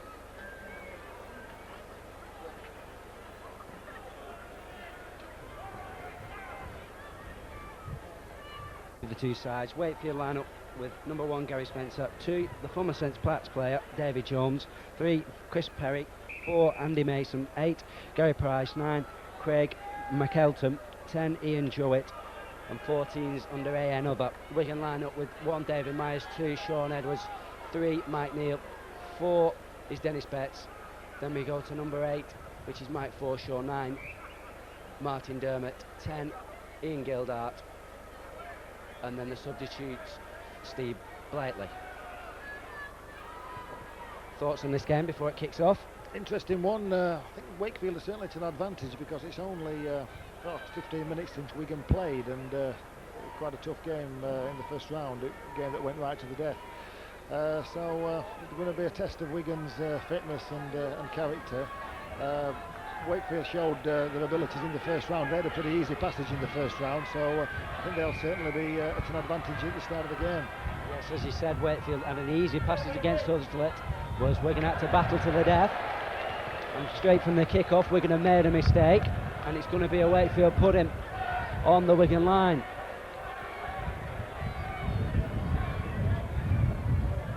Pressure from Wigan straight from the start. Perry to feed the scrum, and he's lost it. It's not what Wigan wanted, but he scored in the corner. A mistake from Wigan backpedaling. I think it was number 8 Gary Price then who went over in the corner as they pushed Wigan over after Wigan had won the scrum against the head. I think it was Gary Price, I'm not quite sure, but either way Wakefield have gone in front right at the beginning. Yes, it was Gary Price, and amazingly that's pretty much how Wigan didn't start the match in the first time they played, because on that occasion they scored in the very first minute from a kick throw, and against Wakefield they've conceded a try from a kick throw in the very first minute. And as I said earlier, it's very important to get a lead early on in sevens rugby. Wigan are in possession now from the tap, and it's very important for them to get back into the Wakefield half and to either equal the scores or go in front. Yes, Wigan have it up against them again. Not again. As we wait for the kick, which goes wide. So the score will only be 4 points in front to Wakefield, but it's enough to give them that lead and make Wigan have to come out now and play catch-up rugby. Betts going forward, good tackle there from Ian Jowett. As Dermot plays it inside to Edwards. Edwards now to Gildart. Gildart releases it to Edwards, and Edwards goes for the kick when it was never on. Wakefield with the ball, and he's away here. Number 2, David Jones, the former Saints Parks player, is in. He'll surely score in the corner, David Jones. Yes, he will. Wakefield have taken a shot lead here. 2 tries in as many minutes.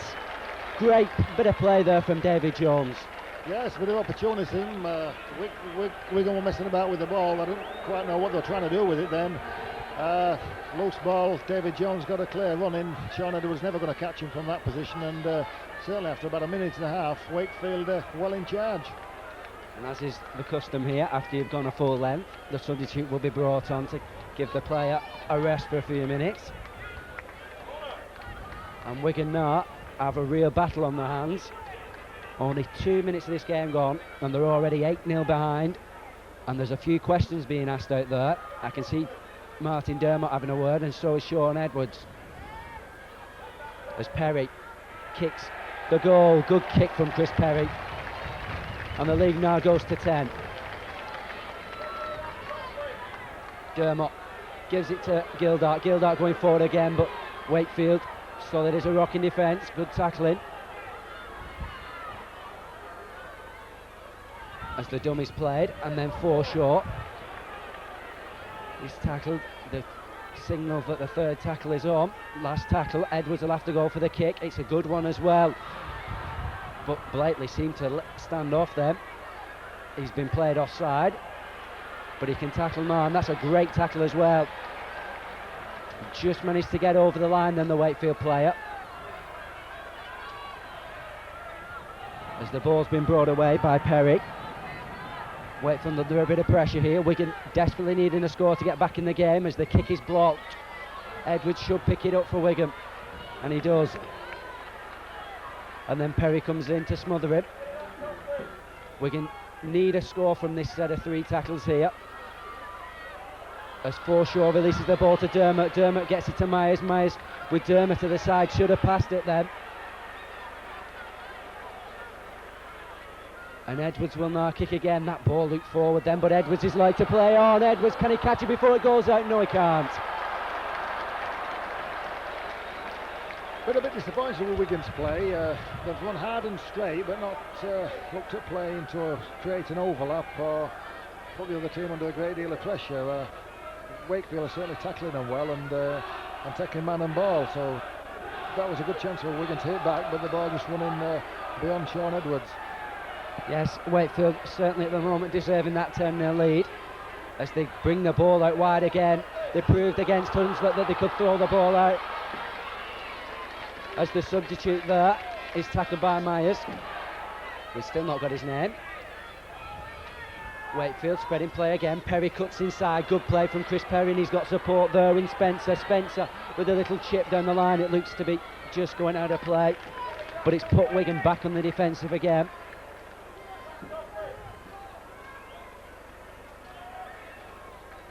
Very important for Wigan not to concede any more points at this stage.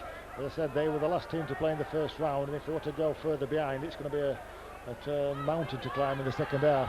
Edwards brings the ball out to Blakely. Blakely to Neil. Neil gets through his man.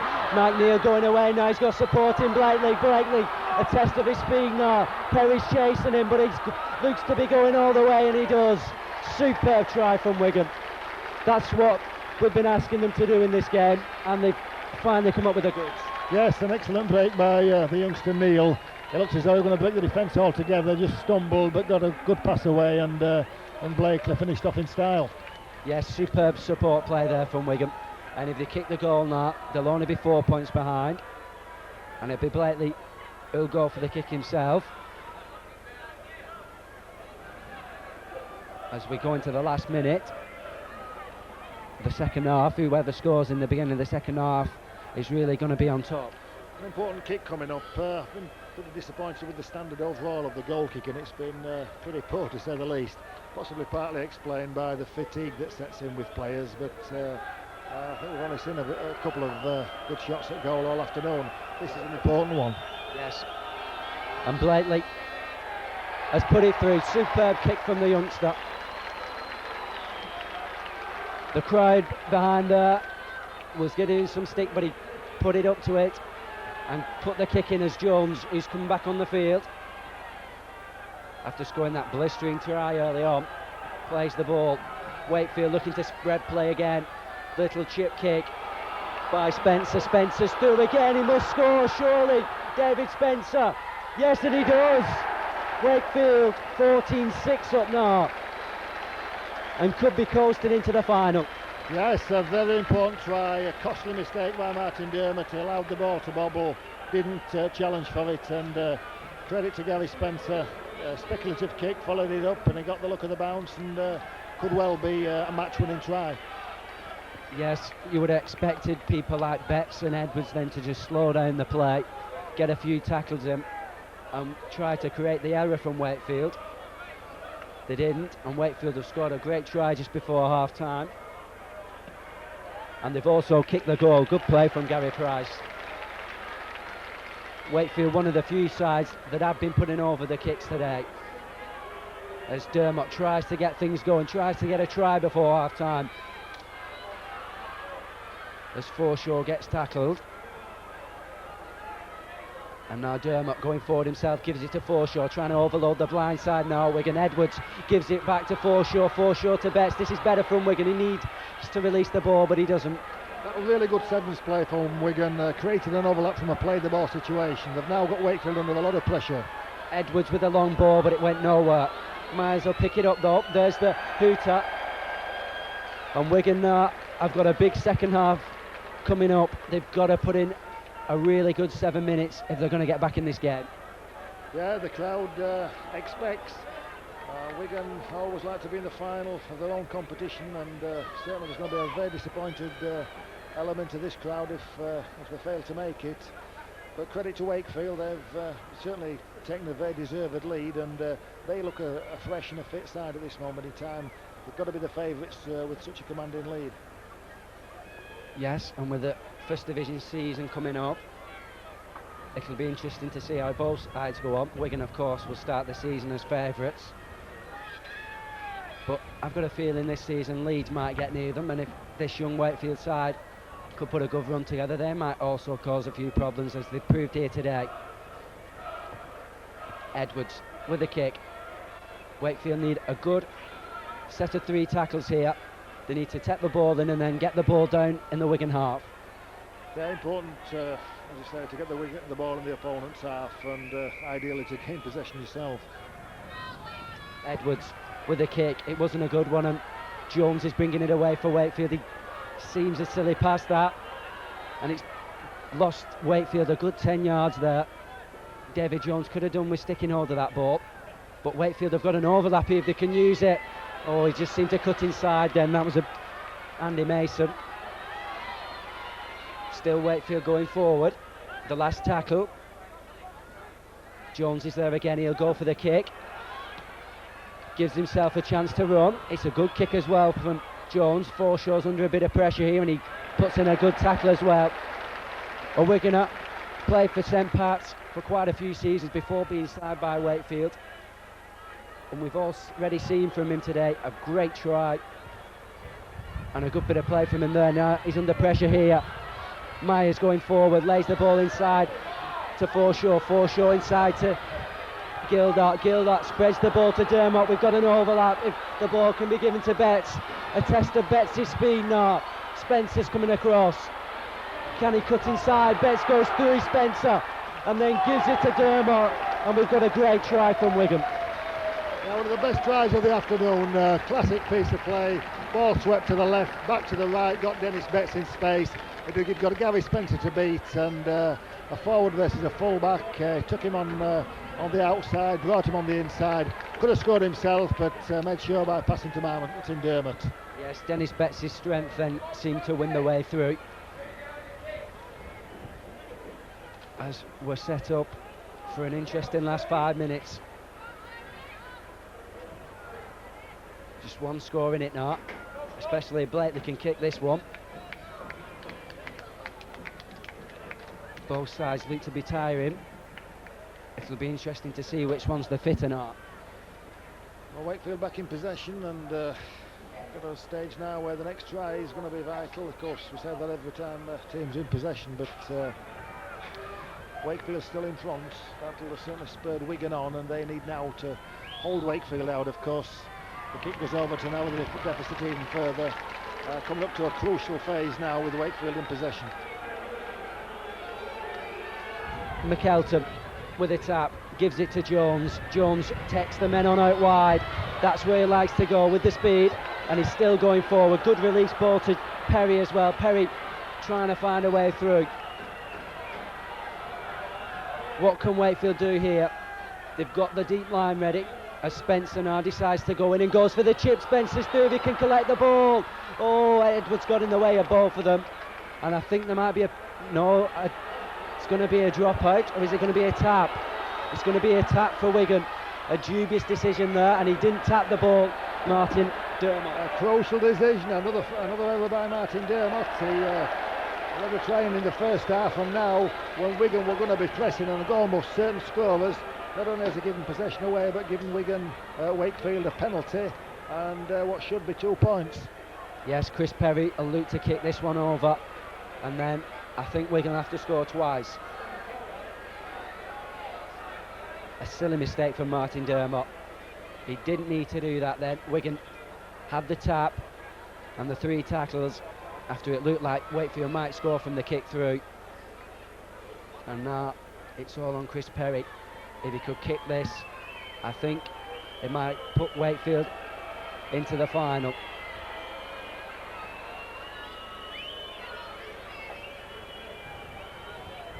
Certainly, if Wakefield did get in the final, it'd be very interesting, because you'd have 2 of the underdogs playing where Wigan and maybe Leeds were expected to be.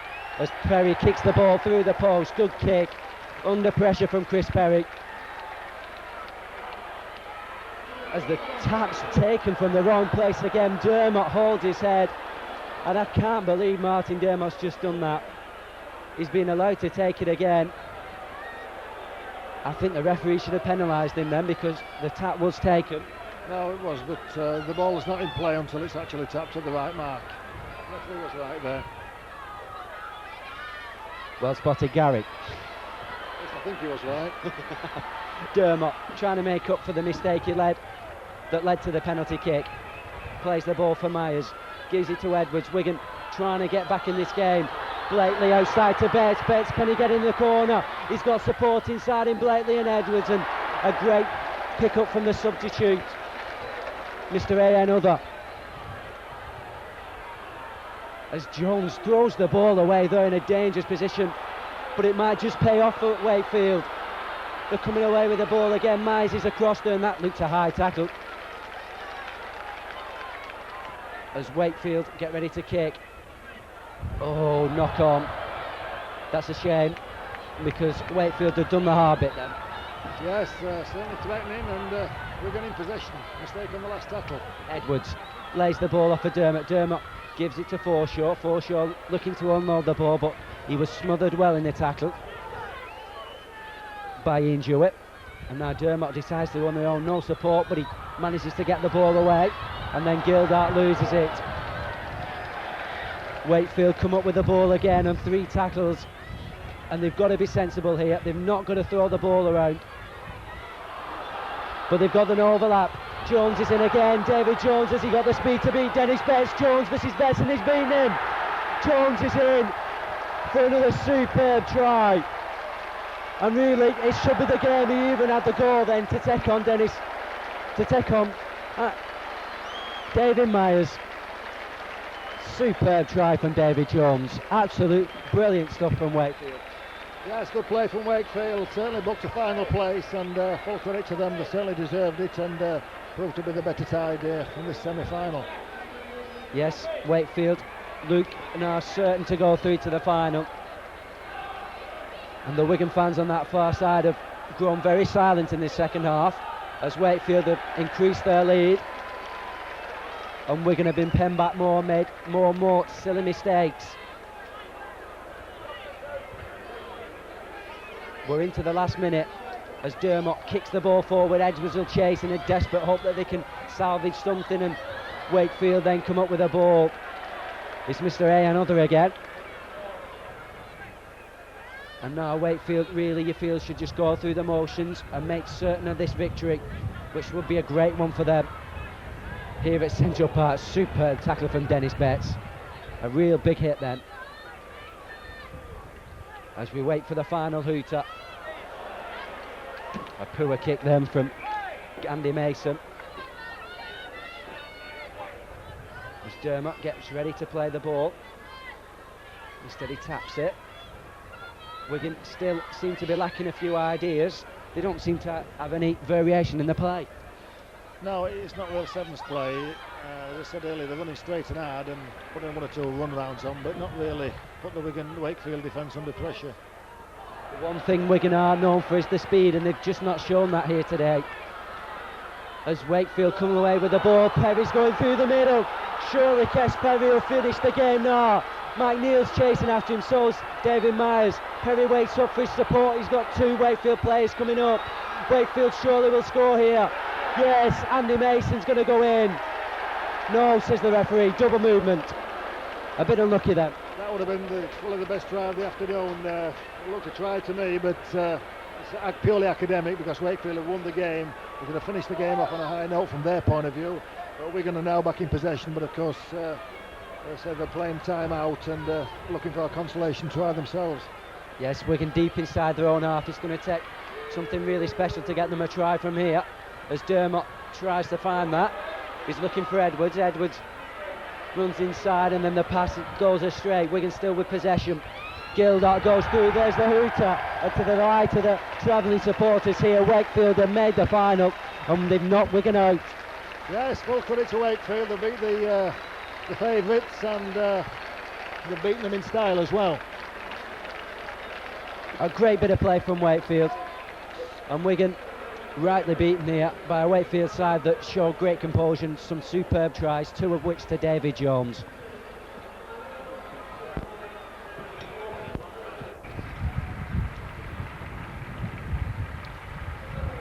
As the winning team in the curtain raiser go around the pitch, receiving the accolade, both sides get acquainted with each other for this final. The two sides really surprise finalists, Oldham and Wakefield. Oldham got here by beating St Helens and Halifax, and Wakefield, Hunslet and Wigan. As we'll quickly run through the two sides. Oldham line up with 2 Richard Blackman, 3 Ian Bates, 4 Abram Phillips, 6 Vince Nicklin, watch out for him, and 7 Steve Warburton. Good players for Oldham today. 8 Charlie McAllister, 9 Richard Russell, 10 Paul Rennie, the substitute is Simon Longstaff. Wakefield line up with 1 Gary Spencer, 2 David Jones, 3 Chris Perry, 4 Andy Mason, 8 Gary Price, 9 Craig McElton, 10 Ian Joint, and the substitute is another. Wakefield will kick off this final of the Wigan Sevens Cup, hoping to produce a win. They've had 2 great victories, as have Oldham, as the ball slipped there to Warburton, who immediately shows his pace. Warburton, though, crunched by the tackle from Round.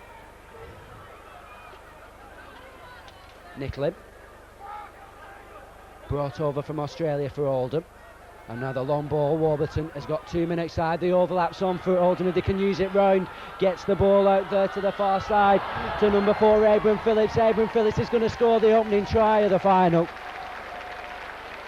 After just 2 minutes, Abram Phillips has scored for Oldham. And the Sheffield Eagles coach is here for the final, as he has been all afternoon. And I'll just ask him if he had a chance to see that try there from Abram Phillips. His thoughts on that superb effort from Phillips. Yeah, good finishing by Abram Phillips. He certainly looks the part. He's a big strapping fellow, and he looks as though he can run as well. Got Oldham off to a good start. Wakefield have been probably the outstanding team of the competition so far. This is the first time they've been behind from the start of the game. Also had a dream start against Wigan when they scored themselves in the opening minute.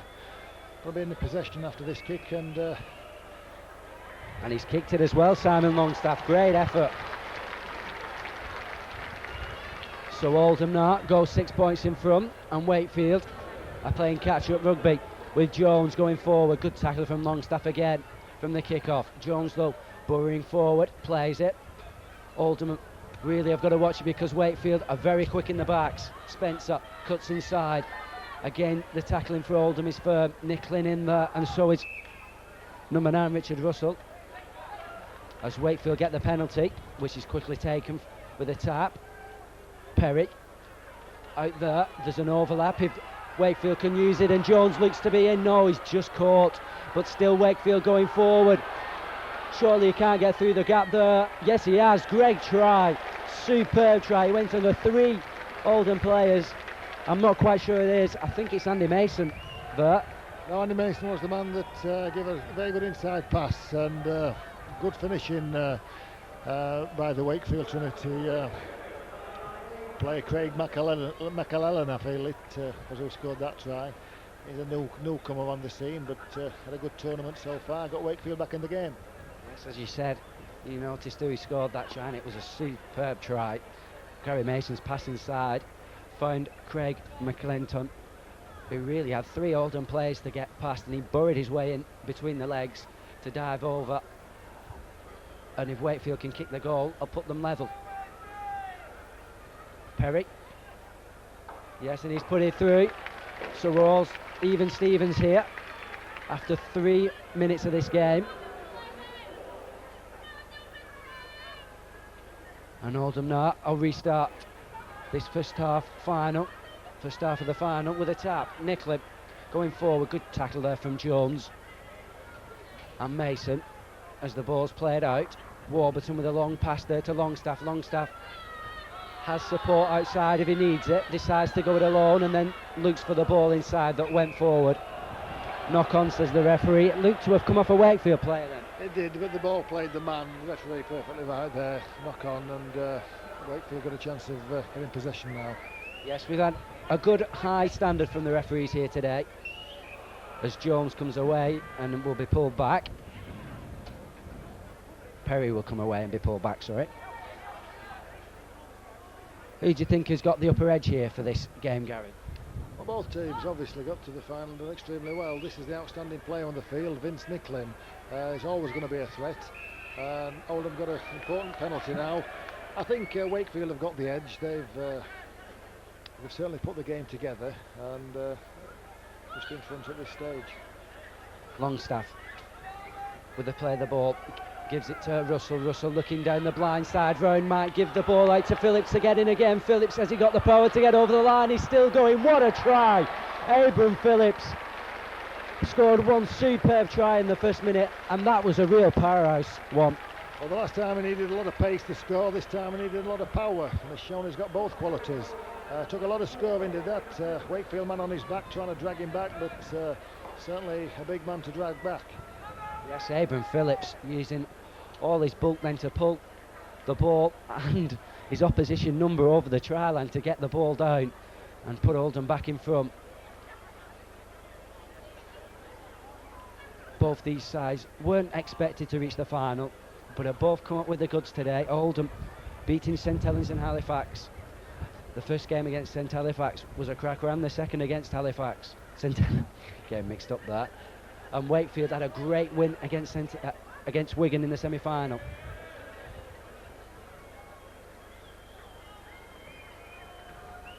As we get ready for the kick, it looks a good one. No, just faded to the left-hand side of the post. Unfortunate that.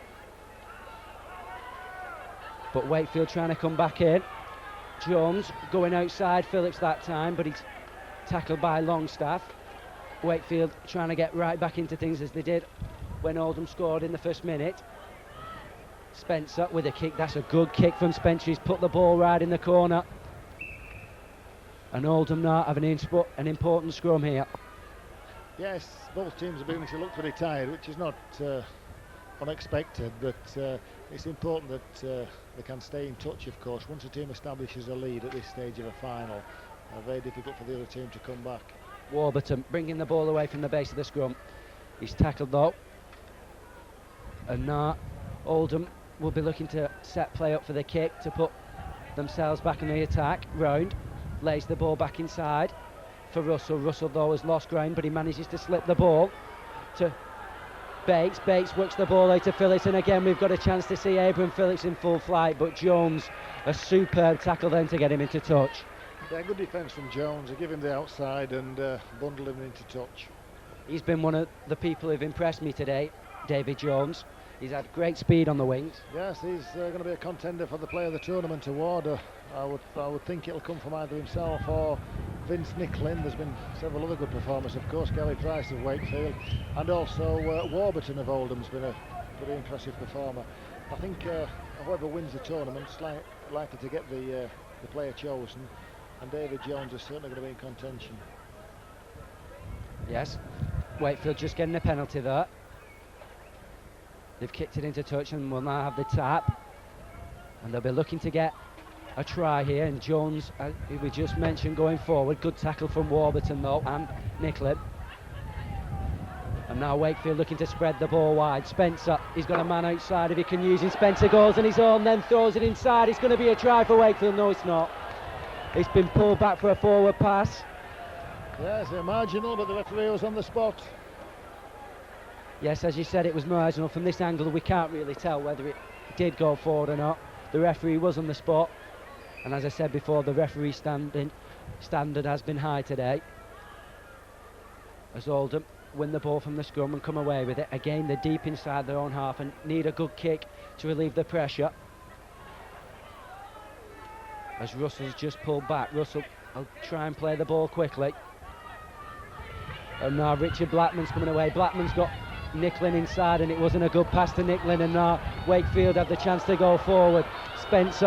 Perry going forward, pushing off the tacklers as he just finally is tackled just 2 yards away from the touchline. Wakefield spreading the play again, needs a long pass, and it's found to Spencer there to Mason now with a man outside. Oldham's cover's coming across, but Mason's going to score. Yes, a great try from Andy Mason. Yes, two quick passes, particularly the one from Gary Price, a long off-red pass. Freed Andy Mason in a 2v1 situation and finished the try off very good fashion. Yes, as you said, the pass from Andy Price really did open things up for Andy Mason, and his speed and power got him over the line to really even things up again if Gary Price can kick the goal. Oh no, it won't. It will put Wakefield in front, I think. I'm pretty sure that Wakefield are going front because the last kick from Oldham missed.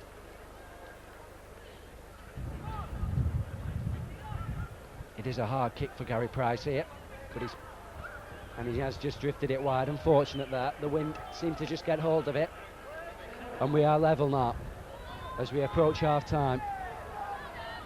Russell going forward, good tackle from Spencer again, but he's quickly played the ball, and Nicklin's found a gap there to go through. Nicklin, he needed support then on his, as he looked to put the ball away. There was nobody near him to get the ball to. Oldham would have definitely scored there. Still they're going forward here. The kick looks to be too long, and it is. Unfortunate there. Ian Bates, right idea, just a bit too far. As the half-time hooter goes. Interesting half, and even more interesting half to come in the next minute or so. Both sides, as I said, looking pretty tired, but certainly even Stephen at half-time. Wakefield have shown the more initiative. They line up wide and create a bit more space. Oldham tended to rely more on support play and keeping the ball alive. But both tactics have worked well up to now, and it certainly added to an enthralling final. Yes, and Perry's going to come back on for Wakefield.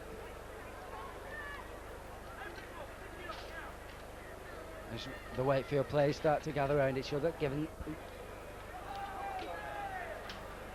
Oldham will restart this second half of the Wigan Sevens finals with a kick. Longstaff will take it, and he's put a rolling ball in there for Wakefield to pick up. Jones cuts across. Longstaff though, a great tackle, but Jones managed to release it to Spencer. Spencer's still going forward, but Rounder's got him.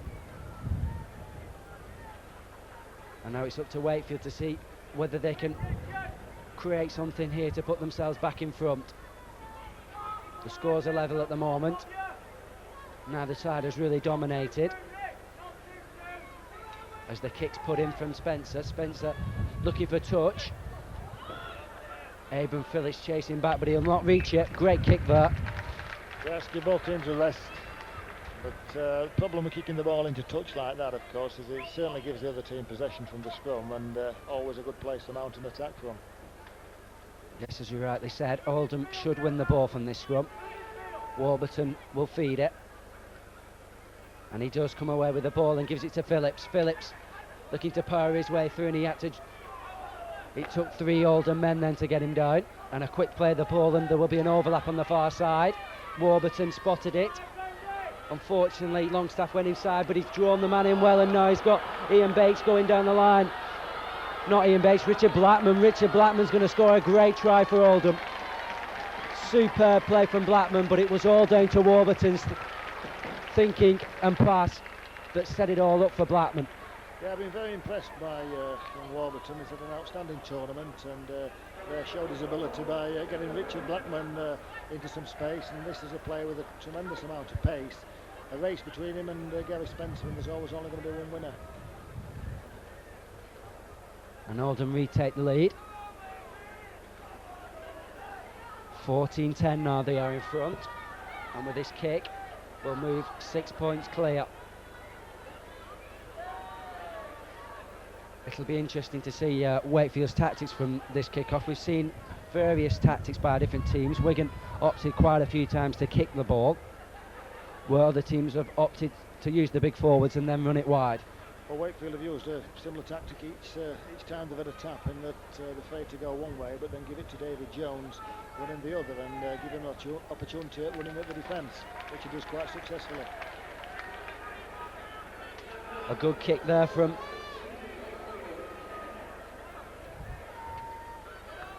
Warburton, and there we do have the kick through. Phillips though easily picks it up, and in the end it's wasted by Wakefield, who now are back on the defensive again. Round going forward.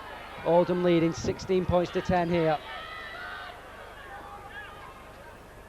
And the last tackle's coming up. We need a good kick here from Oldham. Warburton decides to run it though, and then Nicklin goes for the chip. Nicklin hadn't spotted the Wakefield player back there, another.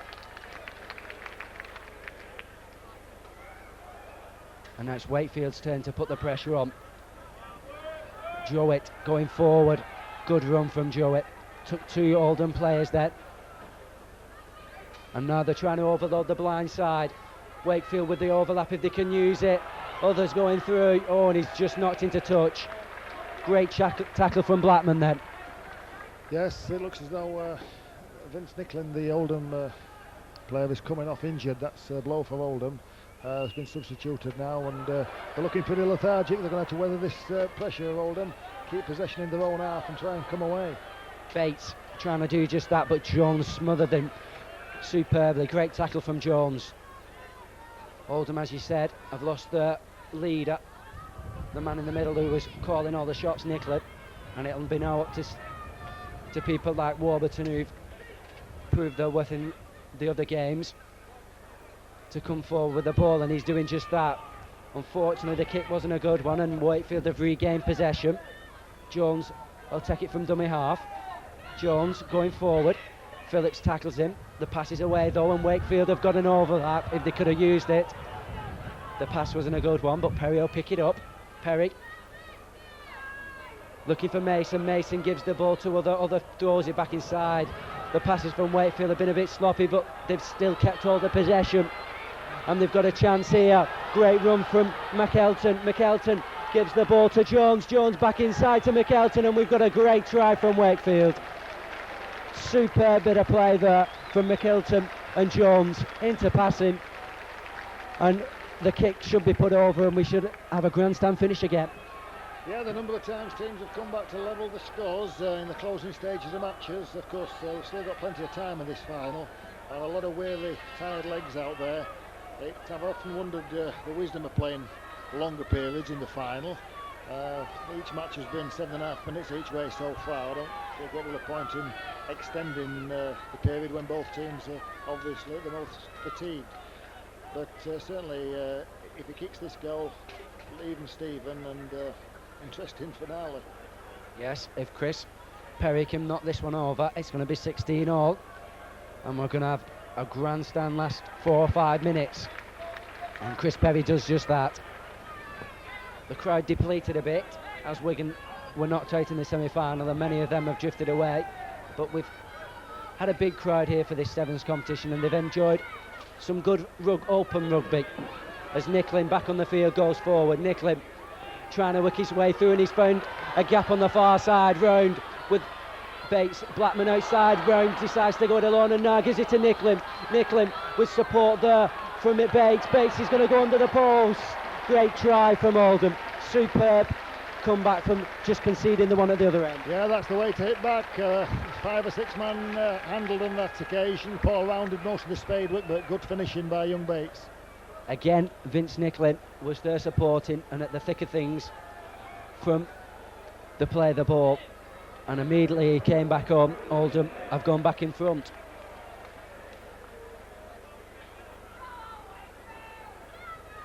And really you can see the tiredness on the players that really had quite a hard afternoon as that kick goes over, and Oldham move their lead to 6 points again. Longstaff's kick straight between the posts.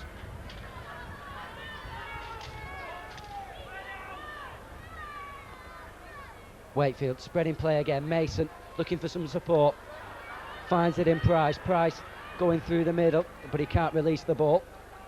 And now we have the last tackle again. Mason kicks the ball through. That's a good kick. Phillips is under pressure here, but he smothers the ball. And Oldham won't want to do anything silly. They don't really want to throw the ball about. They just want to play the tackles out and then get a good deep kick down the field and put the pressure back on Wakefield as Longstaff does. That's an intelligent kick. Unfortunately, the bounce wasn't favourable. As McKelton comes forward, superb tackle from Bates. Jowett going across field, and he's tackled by Nicklin. Last tackle again. Wakefield, remember, 6 points behind, need to do something maybe a bit different. The kick is going to put the pressure on Oldham, but they should win the ball from the scrum. Yes, very few occasions where the ball goes against the head and feed, and even though Oldham are deep in their own half, they're going to have possession, give themselves a chance to break free or at least take the tackles and put the ball back into Wakefield territory. The only one scrum we have seen that went against the head was against Wigan, and then the opposition, which was Sheffield, went and scored from it. Warburton lays the ball out to the wing to Blackman. Blackman cutting inside, or is it Phillips? It's Phillips. He's already scored two tries in this match. As Oldham look to spread the ball right, round into side to Longstaff. Longstaff needs some support now. Still going, bad pass. And Jones will pick it up for Wakefield. Jones now looking round, can't find anybody. Mason decides to take it up. Mason, it's all one-man rugby at the moment, no real cohesion in either side. Wakefield though have got an overlap on that far side if they can use it. Spencer goes for the chip and he's through. This could be the equalising try, it should be the equalising try. Oh no, Spencer's made a mess of it. All he had to do then was pick the ball up and go over the line, but Jones still might do it. Jones, good tackle though, and still the ball bouncing around, and finally McKilton goes over. No, says the referee. Well, we've had some controversy in the last few minutes. Probably the most dramatic part of the afternoon. Two perfectly good try scoring opportunities for Wakefield, both flustered in quite an amazing fashion, and now Oldham come away with a tap on the 25. Yes, Hy Spencer didn't manage to just pick the ball up and then go and put the ball down. Is beyond everybody as Nicklin is tackled, and somehow Oldham managed to escape, and there's a gap there. If Russell can find it, Bates with the ball to Longstaff. Longstaff has got the man inside if he looks, and it's not a good pass, but it doesn't need to be bothered because there's the final hooter. Oldham have won 22 points to 16. A great afternoon of open rugby. We've seen some great tries, none least than Abram Phillips' 2 in this game. Yes, certainly a fitting final for what's been an excellent afternoon's entertainment. Certainly a dramatic last 30 seconds. Wakefield got the chance to equalise, and somehow the try eluded them. Would have been set for a real finish then if the goal had gone over. But full credit to both teams for providing a very good final. Congratulations to Oldham, of course. They've come through the competition and played some excellent rugby throughout. Several outstanding performances, particularly Vince Nicklin, and worthy winners. Yes, and special mention is also to Steve Warburton. Just like to ask you, Gary, before you go off, who would be your man of the tournament? I think Vince Nicklin, he's the Australian that's signed for Oldham, and certainly looks an outstanding player. Always difficult at sevens, of course, to judge how players are going to play at the rugby league game, but there's no doubt that he's got all the skills. He's certainly been, in my opinion, the outstanding player of the tournament today, and I'll be surprised if anybody else gets the award in front of him. Yes, I've got to agree with you there, Gary. Vince Nicklin, a superb 3 games, and he really does deserve the man of the match award.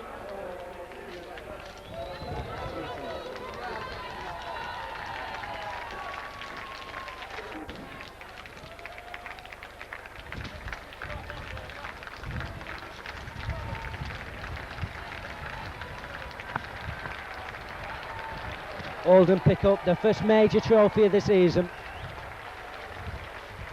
and I think in their view they'll hope that it sets up themselves for the forthcoming season, and with people in your side like Vince Nicklin and Steve Warburton, they are going to be a real side to watch. Also Wakefield, who in David Jones have a superb winger.